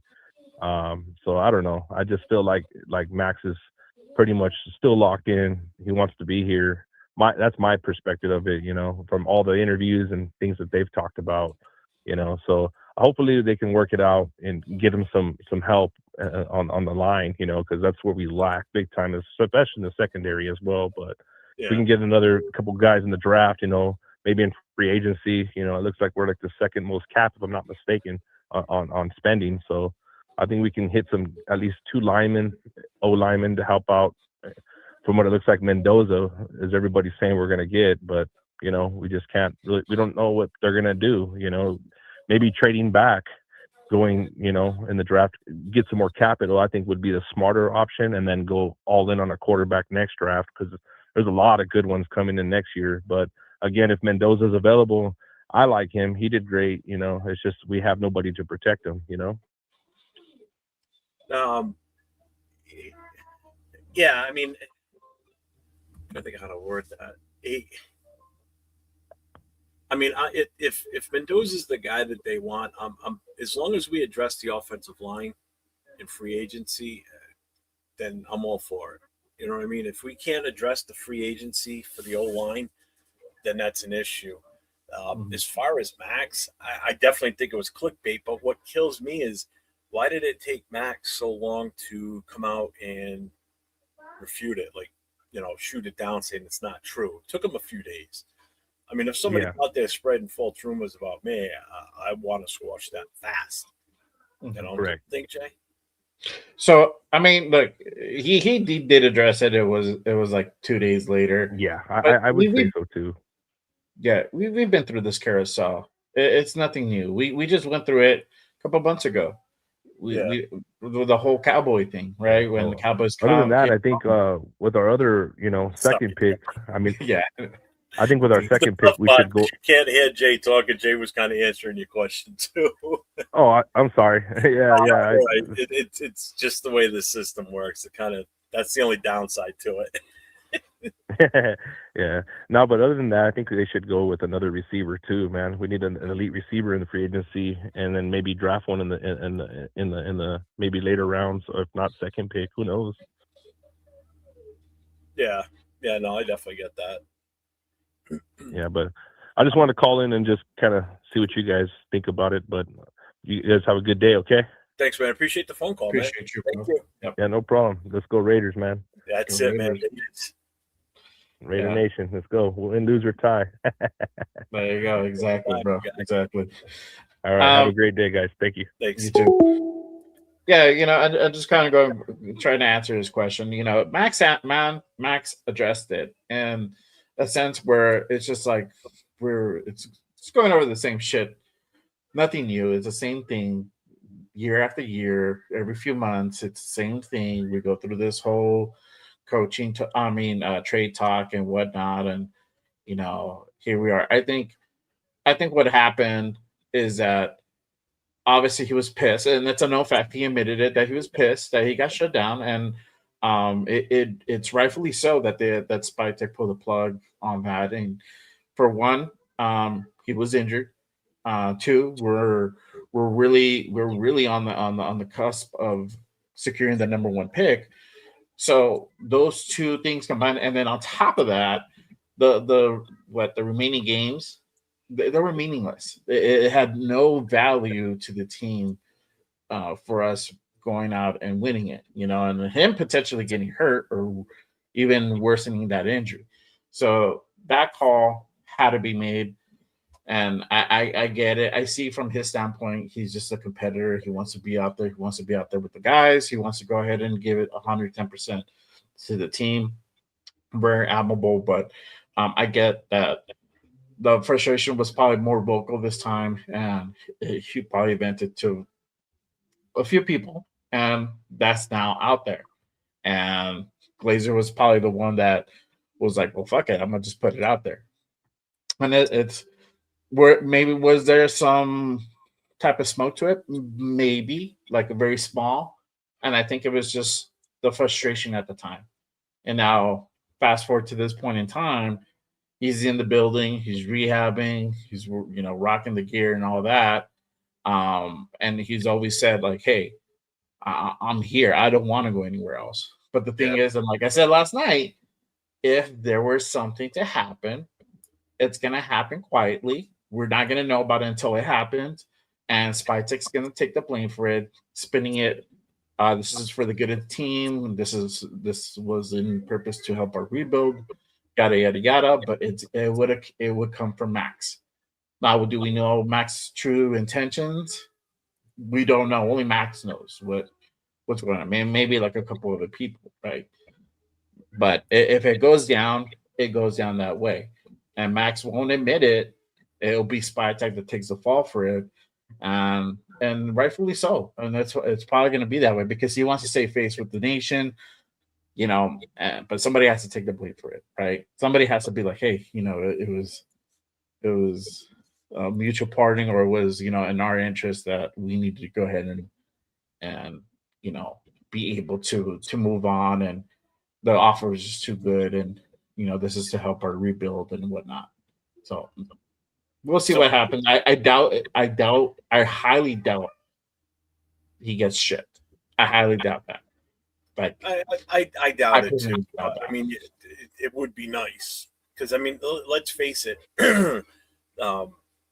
Max isn't the future. Just in reality, based on his age now, he's not the future of the rebuild on this team. Because this isn't just a quick fix and we're back in it again next year. This is a complete rip this thing down to its roots, and start all over with what we have for talent now. And if it means we have to, move on from some of that talent to help increase our chances to become better for the future, because it's all about the planning for the future on this right now. That's plain and simple. In the future, not meaning this future season 2026, but a couple years down the line when we're starting to assemble the right pieces to the puzzle, putting them to where they need to go, and we start having the semblance of a competitive team that's moving and winning games consistently, and we're climbing up that ladder. It's going to take time. And again, Raider fans have to be patient.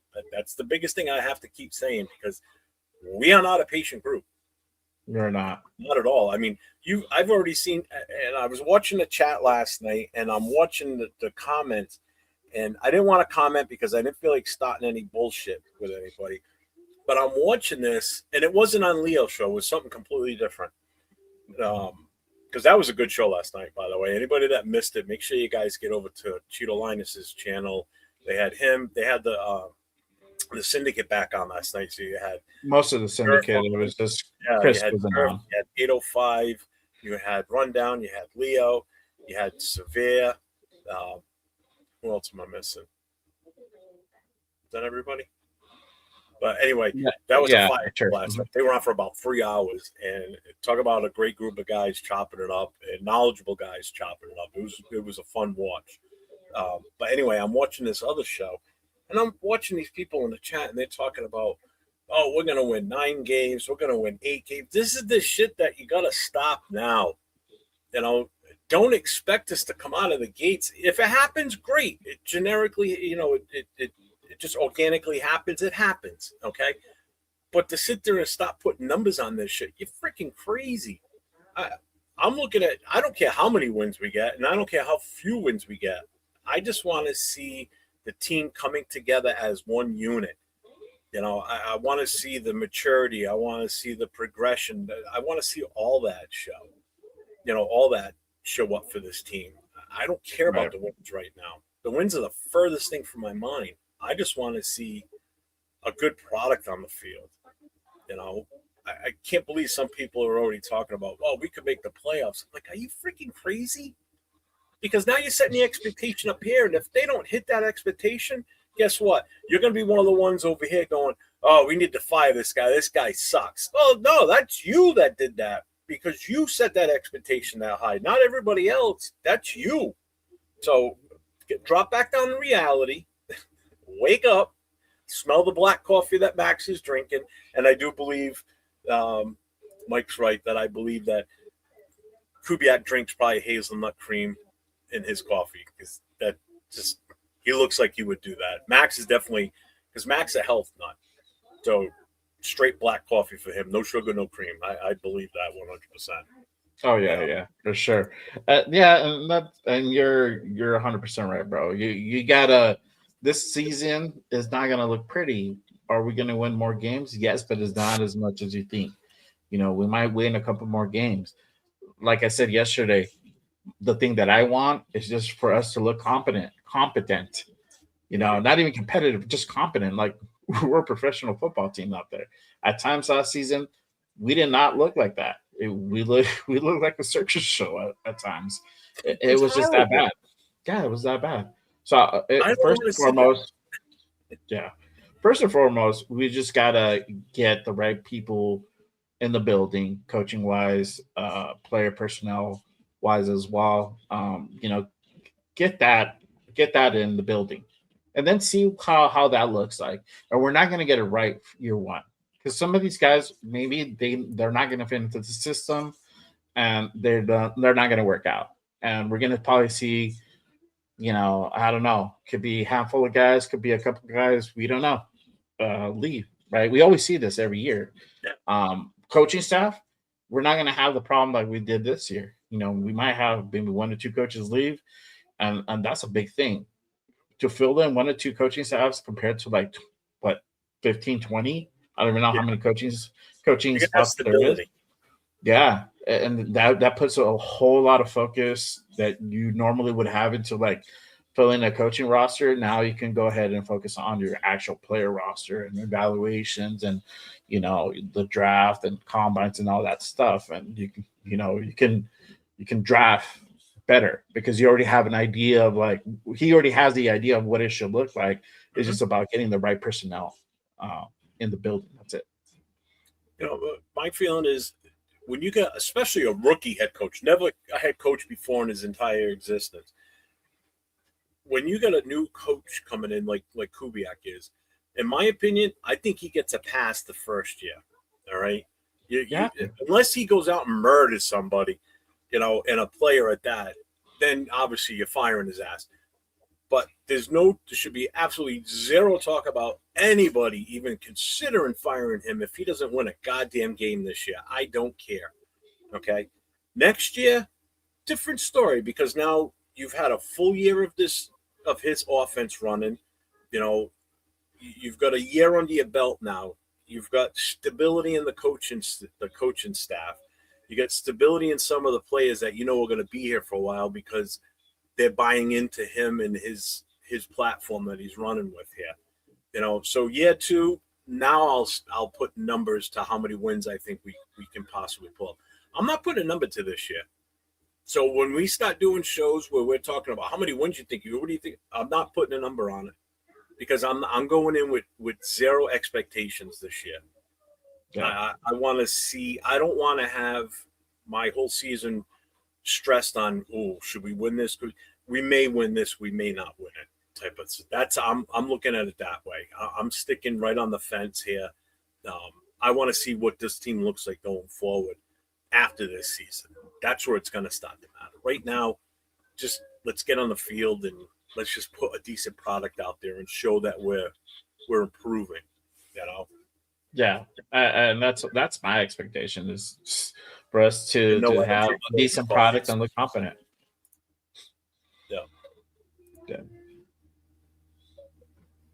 Yeah. Yeah, and every team starts regular season 0-0. They will go from there. If Raider Nation members stuck through last season, they can make it through any season. Last season was the worst. I'll die by far. The only thing that saved us is we didn't lose that last game to have the first 15-loss season in Raiders' existence. We're still tied with the amount of losses that we had with Art Shell. And that was bad, yeah. Yeah, it was pretty bad. So we'll see, you know. Yeah, and then you're not gonna have Kubiak come out and pull the shit that Pete pulled last year. Oh, we're gonna win 10 games. You know, you see Kubiak's a different type of dude, you know, and he's very mellow, he's very cerebral, he's methodical on the way he approaches a lot of things.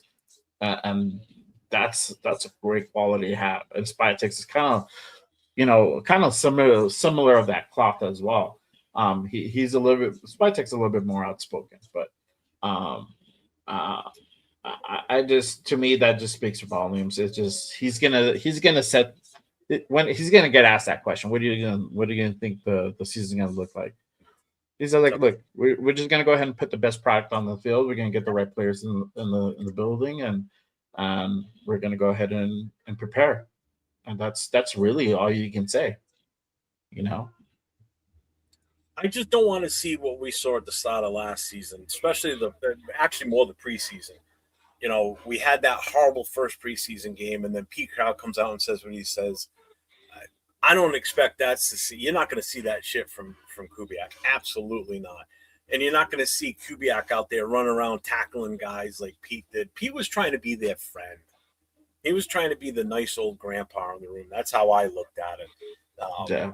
I didn't feel that way when we hired him, but then once I saw the videos of him out there running around on the practice field acting the way he did, it's like this is a 70-something-year-old man trying to act like he's 30 out there playing around with these guys. It's like, yeah, they're all laughing and goofing off and everything, but that's the problem. It's like, get some seriousness, going here.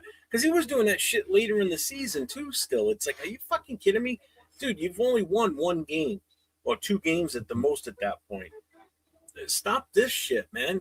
Get serious, man. Grow a set of balls and get on these guys. But he couldn't even get his own son in line to do his job. How you expect him to have the respect of the players when the son's not even respecting his father in the position he was in? So I think Pete lost the respect of the players a long time. A long time ago, like early in the season, is my opinion.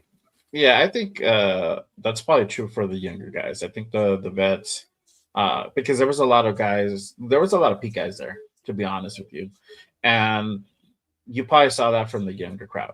You know, we heard the stories, like they would meet outside of the building to watch game, game film or meet with Spy to like go over game film. Like what the fuck? Like that's your offensive line coach's job to go ahead and do. You're supposed to go ahead and tackle all that during the week in practice when you're meeting in the room, going over game plans and whatnot. That should all be taken care of, and meeting with your individual coaches to kind of drill down certain specifics. But it was just wild for me to hear that. I was like, what the hell? But just kind of goes to show you we're gonna see something totally different, and we're gonna see, and like I said, we're gonna see a lot of quite a bit of probably Kubiak's guys, right, from Seattle. Obviously, we talked about Raheed Shaheed being one of those guys, possibly coming over. I think though one of the offensive tackles for Seattle is going to be a free agent as well. He might be a guy that we possibly pursue as well. So there might be a couple guys that come over from Seattle, and it happens, but I don't think it's going to be as many as you would think. I think it's going to be more balanced. I think where he's going to go off of talent as opposed to like guys that he's familiar with. I think he's going to go ahead and get talent and guys that are going to fit the system as opposed to like, hey, this guy just knows how I operate. I'm familiar with him. He can go ahead and run these plays for me at a high clip. That's what we saw with Pete. Guys that were kind of like either questionable in the career, on the tail end of the career. I think we're going to see that different this time, especially if we're going to go ahead and siphon off some of the guys from Seattle.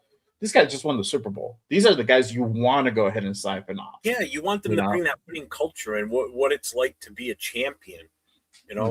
I want those guys around our current roster. Arnie does have a question here.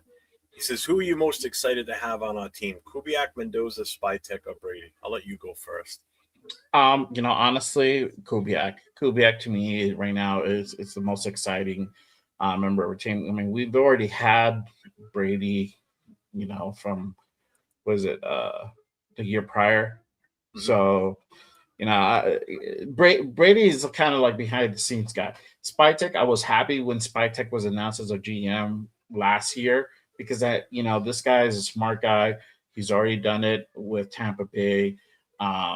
Was very integral in their draft process. They won their Super Bowl while Brady was in. He was part of that, bringing Brady over. And then now, having hit, knowing that he was working with Gary Kubiak at his time there. So this guy kind of knows the formula. The thing about it is that he didn't have the opportunity to implement a lot of shit that he wanted to go ahead and do last year, and that's because of Pete. It's hard to go ahead and tell a guy like Pete, who's also won a Super Bowl, who's had many accolades, who's had success in at the collegiate level and whatnot. Like, hey, we're gonna do this process. I'm the boss. It's you have that barrier, you have that hurdle that you have to go ahead and overcome. Not this time around because Spytek chose Kubiak, and now we have the proper chain of command. So we're going to see things differently. We're going to see this. We're going to see a lot of implementation of what Spy wants to do as opposed to like what Kubiak wants to do. I mean, Kubiak's going to be definitely involved, but it's really going to be Spytek leading the charge. Just real quick, just want to shout out to the 213 we got in the system here watching us on all our respective channels. Appreciate everybody being here. Make sure you guys get over to both channels. I'm 401 Raider Jeff. That's Jay from Just Raiders, baby. If you haven't already, make sure you subscribe to both of us. Hit the notifications. Give us a thumbs up on these shows today. We appreciate you guys all being here. And, I'm glad we're able to have this opportunity to bring this to you guys. I know you guys could just go and watch the YouTube on Raiders.com and see the press conference that way. But it means more when you spend the time with us watching it. So we enjoy that. And also, if you go on their feed, you're just interacting with the chat. I mean, now you can interact with us as well, and those questions, those comments that you want to go ahead and have out there, we can show it here. So it's definitely better. Right now, I think they're just interviewing like Howie Long just a bit ago. You ask questions in that chat, ain't nobody answering you other than other Yeah, people. just the other people. Maybe it gets lost with the other, 1,500 people that are in the chat. At least there we'll read the comments, we'll bring them up. And to answer Arnie's first question about who you most, it's Kubiak also for me. That's where it's got to start at this point. Especially it's new blood. It's a new take on things. So I mean, this is his team now. This is it. Yeah. This is his team. This is a chance for him to put his thumbprint on this. He's got a lot to live up to based on the last name. That's where I don't envy him in that aspect. Because, will it take him winning a Super Bowl to be looked at in the same light of his dad? Remains to be seen. But that's a lot to live up to. If you think about it, Jay, if your dad was a Super Bowl winning coach and you're involved in coaching football, and all of a sudden you get named as a head coach, and your dad's won a Super Bowl or two, people are always going to say, I wonder if he can be as good as his dad. So you got to remember, it's in that psyche. So he may not come out and say it, but that's hanging above his head thinking about that. I think you're right. I think it is kind of looming over his head, but for us looking, from the outside looking in, I don't really see it. Well, no, at least for me, I'm gonna speak for me. I'm gonna see it that way because every place that Klint Kubiak has gone to, he's almost had success. I think with the only exception with New Orleans, right? But they started off like 5-0, 4-0, and they were putting up like 40 fucking points per game, and up into the point where Carr got hurt. I mean, they were on a warpath. So you know what he's able to do. He just won the Super Bowl, and that is a lot of Klint Kubiak. Mike McDonald does well because they had a really good defense, but it's just that balance. It's that balance, right? Yeah. We saw what it is to have a really good defense and not such a good offense with the Patriots. They struggled. And this is just give it a bean. That's what it was. So you need both. So, well, as much as that kid Campbell played well throughout the season, he was not very good in the playoffs. But kind of weird, don't you think? He's going up against much better talent in the playoffs because these teams earn those spots. These are much better teams, and he was getting schooled on Sunday. So, their offense took a hit. I mean, they couldn't even run the ball. Their leading rusher was Drake May, and that was because he was running for his life. It wasn't because it was a scripted, planned play, or he just saw it opening. No, he was running for his life because that defense was hunting his ass down. I mean, come on, sacked him 6 times. That's not a good look on your offensive line. But that's probably why those 2 rookies looked so good throughout the season because they did have a pretty damn easy schedule. I still love being able to tell Pats fans when they say, well, at least we made it to the Super Bowl. Yeah, but one of your losses was to us, the worst team in the league. We got the number 1 pick for a reason, and we still beat you. So remember that. And you lost the Super Bowl. Yeah, it did. Yeah, they started, that offensive line started declining through at the start of the playoffs. Yeah, as soon as the playoffs started, he got sacked 21 times in the playoffs. He broke a record, an NFL playoff record. 21 times he was sacked in the playoffs. That's bad. 6 in the Super Bowl. Holy crap. And it's and that's expected with when you have rookie linemen like that, where you're pairing 2 guys up like right next to each other. You're gonna have that. I mean, hats off to them for them taking them that far, and they were able to go ahead and kind of scrape by during the playoffs. But it kind of goes to show that you can only do so much with rookies. You need to also complement that a little bit with seasoned guys and veterans to really be able to hold that mantle. He puts this right, and then he goes to your channel. Oh, he's in your channel. He says that in your channel, then he puts this up. I know, bro. The fuck. Come on, dog. No love. Yeah, and I agree with you. Yeah. After all the head coaches that we've had, interims included, this is the first time, and this is pre-Gruden too. This goes back to possibly Del Rio, where I felt comfortable with who's coming in. You know, Del Rio had experience with Jacksonville, and it wasn't the best, but he still had a good run down there. This one here just feels like it's the right fit. Yeah, for sure. I am excited now for this season. I don't want to wish the summer away, but goddamn, is it week 1 yet? Man, I can't wait for free agency. I can't wait for next week, bro. I can't wait for next week when we start getting all the coaching announcements. That's honestly that's pretty exciting. I'm more excited than I was last year. So Arnie That's asked, which free agent should we spend money on? Pickens, Hendrickson, Linderbaum, Jenkins, Lucas, or Walker? Personally, out of that list, Linderbaum first. I agree. Pickens, well, I Pickens assume that's Kenneth Walker that he's talking about. Kenneth Walker is most likely going to stay in Seattle. I don't see him hitting free agency. If John Snyder's smart, he does not let that blue dude walk out of the building. And I'm pretty sure Kenneth Walker wants to stay in Seattle as well. I don't think he really wants to go. Obviously, if they force his hand, then he'll hit free agency. But I don't think that happens. I think Linderbaum is probably going to be your guy. Pickens, I don't know. Wow, hang on, dog's barking. I don't know about Pickens. I think Cowboys are going to try to retain him. Trey Hendrickson, maybe that's a guy that potentially his market value is about 25.5. It depends. If you move off max, that might be a guy that you can go ahead and look at, because we know what Trey can do, and we know what he can't do, but he's still pretty fucking effective. So if you want an answer of replacing Max, that's your answer. Do I think it happens?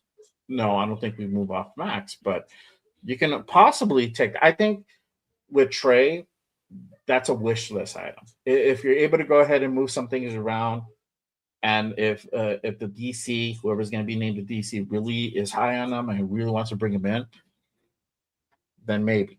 But Linderbaum should be your number one focus. Jenkins, I don't know, but Linderbaum should be your number one focus. His market value is $30 million.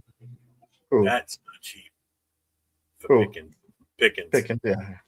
That's a lot of money. And then you figure you're going to have to spend about 20 roughly for Linderbaum, maybe a little bit more, because there will be a bidding war for him. I mean, when he's coming out as one of the best centers that's free agency, other teams are going to want to take him or try and get him. So there will be a bidding war for him. And so if we say we bring Pickens in and we bring Linderbaum in, both for their respective market values, 20 mil and 30 mil, there's 50 mil. There's half your salary cap right there in two guys.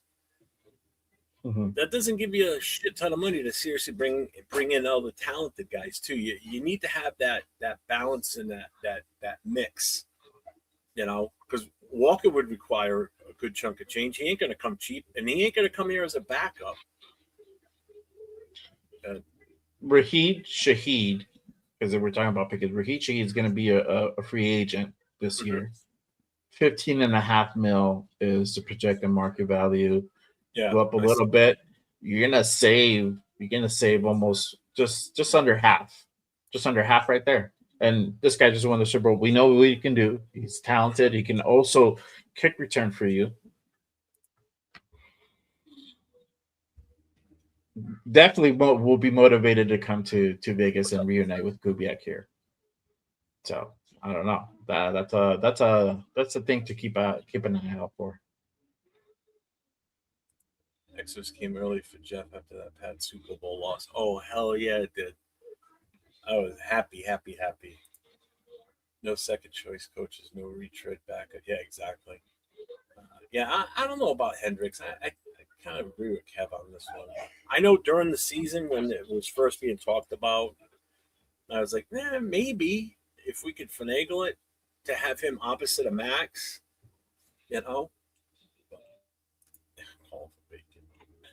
That was my dog. Lunatic. Oh, the dog. Yeah, he's trying to bark at the neighbors.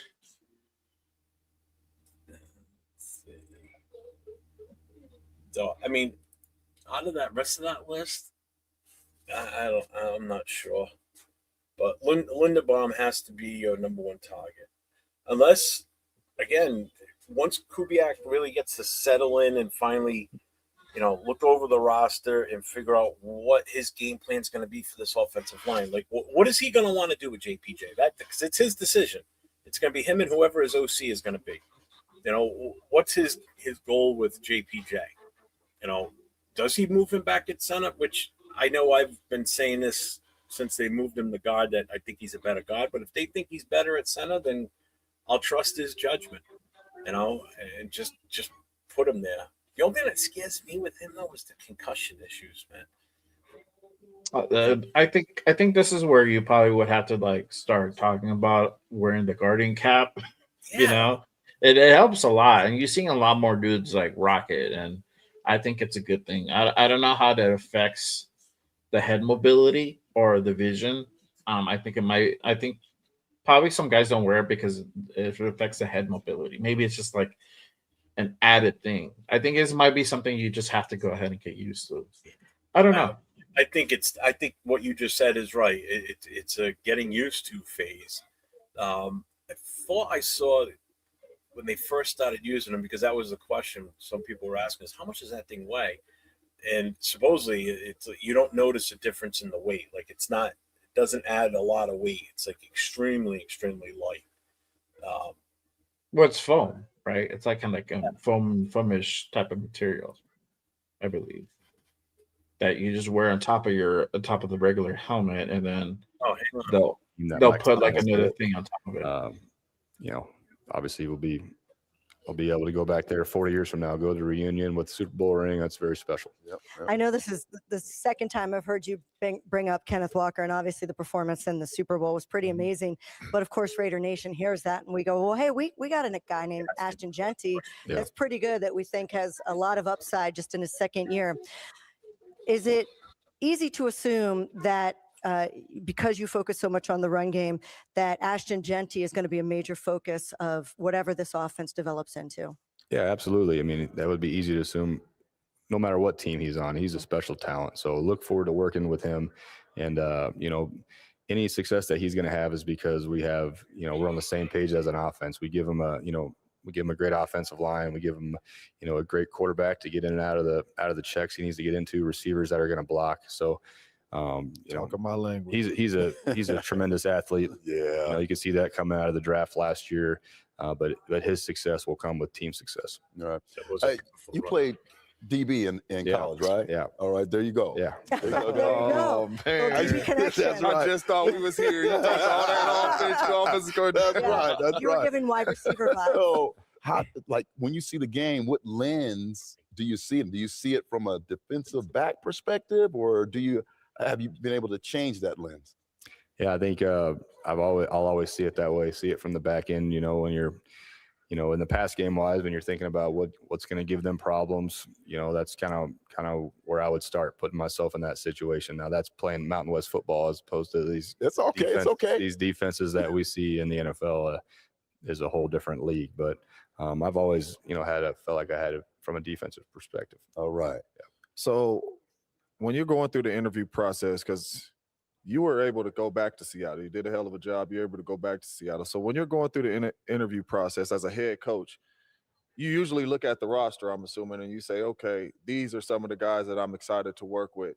When you looked at this roster and where you were interviewing, did you say, hey, a lot of similarities to this roster, especially offensively, is kind of some of the same stuff we do in Seattle? Yeah, it's easy to turn the tape on and see Brock and see Genty, and I know Colton got hurt, but you see some talented guys up front, offensive line wise. It's a very talented roster, and everybody's got talented players. The main thing I just see is the opportunity to be here in Vegas for the Raiders, and we're going to have some capital to go get some players. We're going to have high draft picks, and it'll be really important that we hit on those guys and we develop them. You bring up Brock Bowers. There's also another tight end on this team that was a second-round draft pick, and Michael Mayer as well. And when you look at what you did with Seattle, you guys didn't use 12 personnel a ton, but when you did, you were one of the most successful in the league, according to PFF. Do you see Brock and Michael Mayer as two guys that you really could feature in 12 personnel? Yeah, we got to get our best 5 eligibles on the field. So whether that's 12, 11, 22, I love it. It's important to mix it up. Obviously, those are 2 really talented tight ends. Excited to work with them. And I think no matter what personnel we're in, just go back to who are our best players? How do we get them the ball? How do we put them in the best, position to be successful? Relationship-wise with the coaching staff, I've heard a lot about the Seattle group of coaches, player personnel people, Saints, everywhere you've been. It seems like you guys create like a really cool bond as far as coach is concerned. Where does that come from? And do you think that's going to be important for this organization? Yeah, I think the best teams are connected. You have each other's back, and that comes from many hours in meeting rooms together. Try not to separate as much. We like to, meet together a lot, so we're all on the same page, so that we can all we can get praised and corrected together in front of everybody. So I think that's really important, and because it just makes you a little bit more of a cohesive unit. What's something from this season, because you guys obviously won it all, what's something from this season that you can come in here and bring from the Seattle building that you guys kind of did this year that you're going to bring in to this building?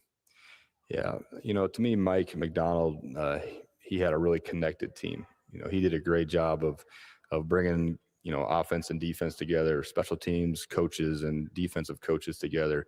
He really wanted us to get to know each other at a level I've never been a part of, as far as, we're taking time out of our install meetings to go in small groups and get to know each other better. So I think that was a huge part of our success and great vision by Mike. Klint, I know you try to keep your kids out of the spotlight, but they might be point guards or shooting guards in the NBA, because Baron Davis is playing with them right behind us. I don't want to give you parenting advice. I don't know if that's the best person to have with them right now, but they're going to have a heck of a jumper, a little bounce, as we call it, in the NBA if they keep playing with them. Have you had a chance to meet Baron yet, or any of well, your kids know him, and no, I have not. There you go. They out there having a good old time. I love it. Baron's a dad, so he's working out there with you. Tell me a little bit about Fernando Mendoza. I know, as we talked to John Spytek, it's not a guarantee that you take the best quarterback just because you have the #1 pick. There's a lot of things you could do with that pick. But just your observations as an offensive-minded coach, even though you were a defensive back when you played, and watching what you saw in the national championship in Indiana. Yeah, my exposure is very limited. I saw him play the national championship game. I saw the interviews he's given after those games and how team oriented he is. But I look forward to getting to know the player better. But obviously a really talented guy with a bright future, and we'll see where he ends up. But we got a lot of work to do to get to know him before that time comes. Yeah.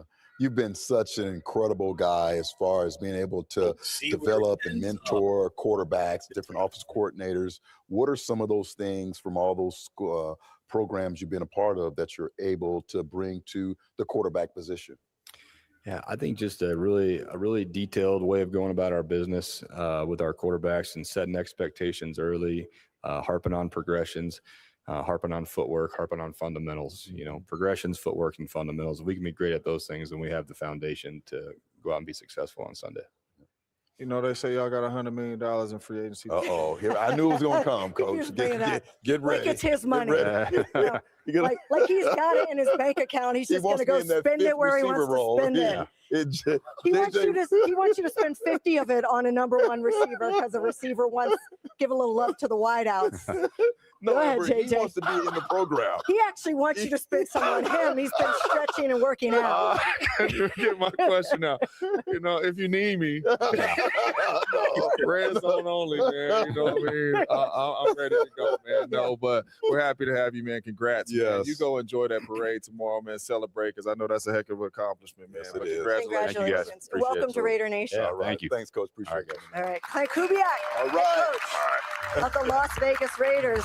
All right, coming up next, we're going to take a break. Speaking of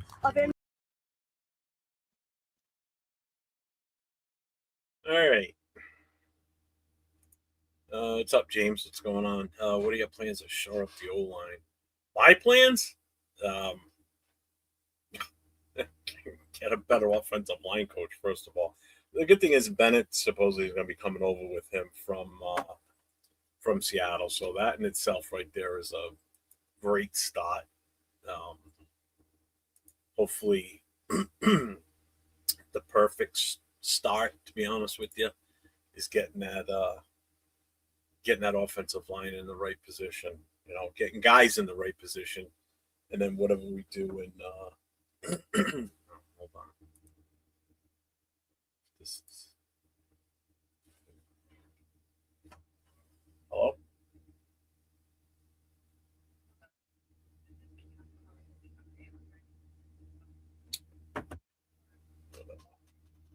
Stupid phone thing.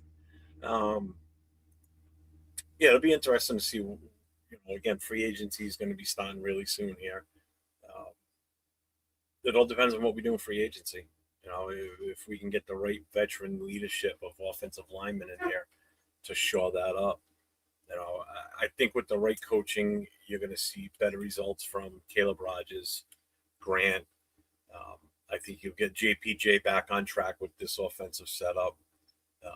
Colton Miller, provided he stays healthy and doesn't get injured, I think we'll be fine with him. Glaze is the big question mark right now. Was it his inability to progress last season, or was it ultimately all the coaches? That's my take on Glaze. I think he just regressed so badly compared to the year before.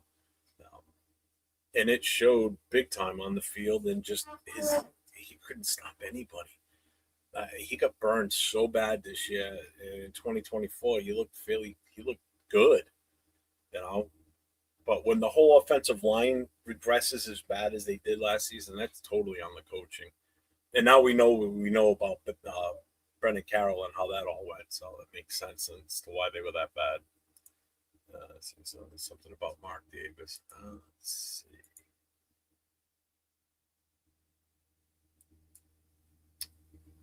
So he says Albert Martinez from Albert Sports SF here spoke to Mark Davis about Mendoza being number one pick. He replied, "Yeah, most definitely. He won national championship. Of course, I want to see him in Raiders uniform, but it's not up to me. It's not up to me. It's the general manager's decision to decide in April." All right. If Mark Davis said that, then did you get that from Ja Raider too? I don't think so. You can just bring it up this way. No. Pop it up. Shout out to Ja. Appreciate you, okay. So from Albert Martinez, he spoke to Mark Davis about Mendoza being number one pick. He replied, "Yeah, most definitely. He won a national championship, of course. I want to see him in Raiders uniform, but it's not up to me. If not, general manager to decide in April." So that's a good thing, I guess. Like Ja Raider said, it's Davis letting the GM do his damn job, which is a good thing. What's up, Tanner Jack? So Tanner. Yeah, and like I said, I think they have to have a sit down and really discuss this intimately between all three of them and weigh pros and cons, and see if this kid, for one, is going to be able to go ahead and do it at this level. Two, is going to be able to fit in the system, and three, is this kid going to be a long-term thing? What are the drawbacks? Could we have potentially a situation where there might be a character issue that might be a distraction? Obviously, we know that that's probably highly unlikely. So that box might be checked pretty quickly. I'm not too worried about that. And, then they can make that decision. Either way, this is a good way how he answered it, because you also want to go ahead and not give away your hand. So we're going to go all in on Mendoza, right? You kind of also want to dangle that carrot to leave the door open in case they want to go ahead and trade out of that number one pick. So, yeah. So it's a good move. This is chess, not checkers, y'all. So I don't mind that little head games, mind games that these guys are going to play, and you have to play it. You have to. You know? Well, yeah, because you don't want to come right out and say, "Oh no, we're taking him and do it." You don't want to. You don't want to show your hand right now, basically. Keep everybody in suspense. Granted, yeah, I know we could make the pick now for all we care. We could come right out and say, "Yeah, we're taking so and so," But let that just stew out there for a little bit, so it gets these other teams thinking, like, man, we really could throw something together and see if we can move up. And I'm glad they're not coming right out and saying, "Oh yeah, we're seriously thinking about Mendoza." So Cody says, Raiders fan since day I was born, 38 years. Anybody got me beat? Can I get a shout out? Number one Raiders fan from Virginia. Well, shout out to you, Cody. And shout out to you, brother. Salute, man. I don't have all this gray hair because I'm a little older. See, when you were 38, so you're 38, so yeah, dude, I got you about like almost 20 years. So yeah. Damn, I'm even older. Huh? I'm even older than him. He's 38, right? Yeah. Would you move Glaze to God? Yeah, I would. Because I don't know if I want to trust him at tackle anymore. Yeah. I would totally be all for moving him to guard. 100%. Yeah. And that's the thing. And I was hearing everything. I just had to take care of the kids real quick. But I think with Glaze, it's just it's both. It's a technique type of thing, but it's also coaching. Could we see a change in Glaze this year? 100%. We could definitely see a change. Now, would it actually happen? We don't know. Could there be a strong possibility he'll do better at guard? There could be a strong possibility of that too. So ultimately, it's up to the offensive line coach, whoever that's going to be. You said Benton was possibly going to come over, and Kubiak for them to decide what's going to be best for this offensive line. So or they can go ahead and upright just replace the position with somebody else. They can get somebody in free agency, or they can draft somebody who's a couple rounds better than Glaze. That could definitely happen. So and Glaze could be shifted to death. It could totally happen. Yeah. So we'll see. Like Kev says, Glaze coming off the bench. I mean, that is a possibility, 100%. And it's not a bad thing either. No, we're not saying he's talented. It's just somebody's just more talented. Let's put it this way. If he's coming off the bench, which means he's a depth player, that's already light years ahead of what we had last year sitting on the bench in case somebody needed a break or whatever reason. He's already better than whatever we had on the bench last year. So we're already building depth if that's the case.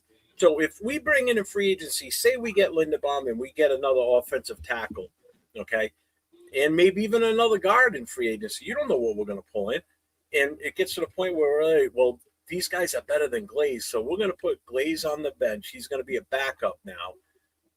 And one of those guys needs a break, or he got injured in this game and need Glaze to come in and finish off the game.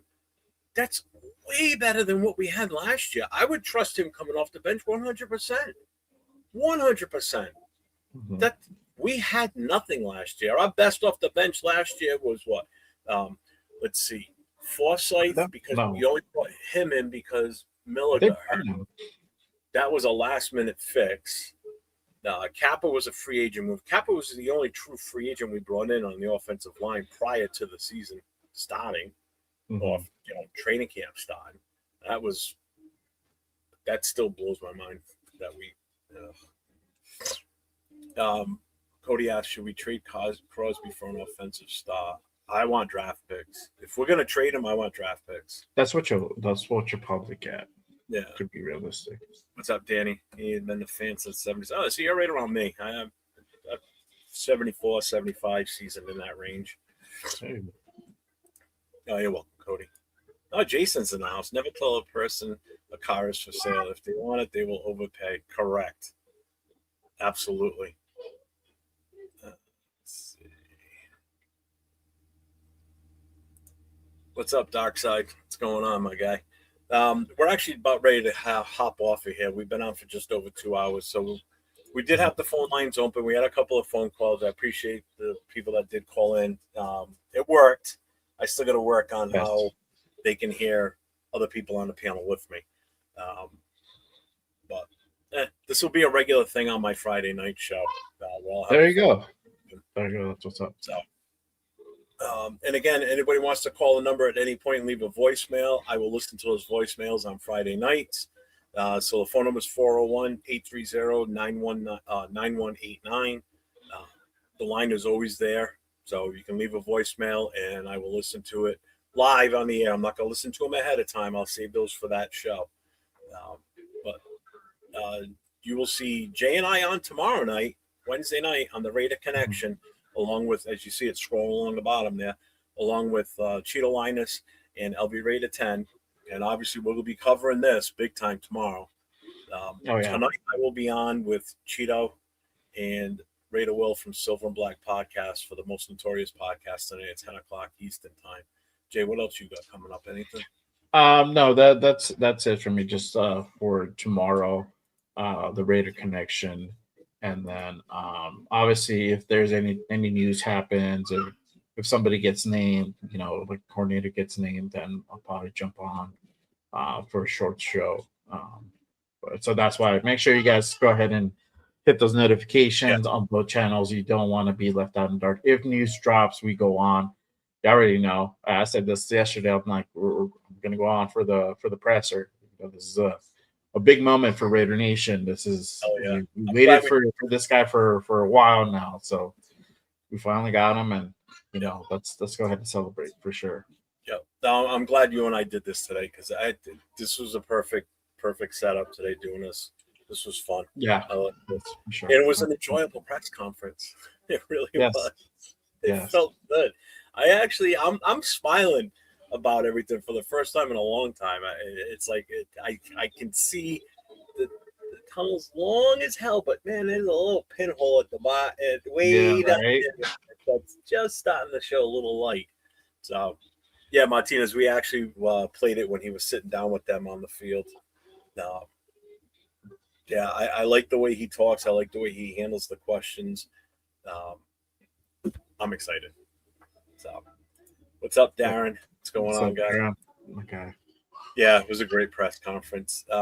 We're about ready to get out of here, though. So, again, you'll catch me tonight. You'll catch Jay and I together tomorrow night on the Raider Connection.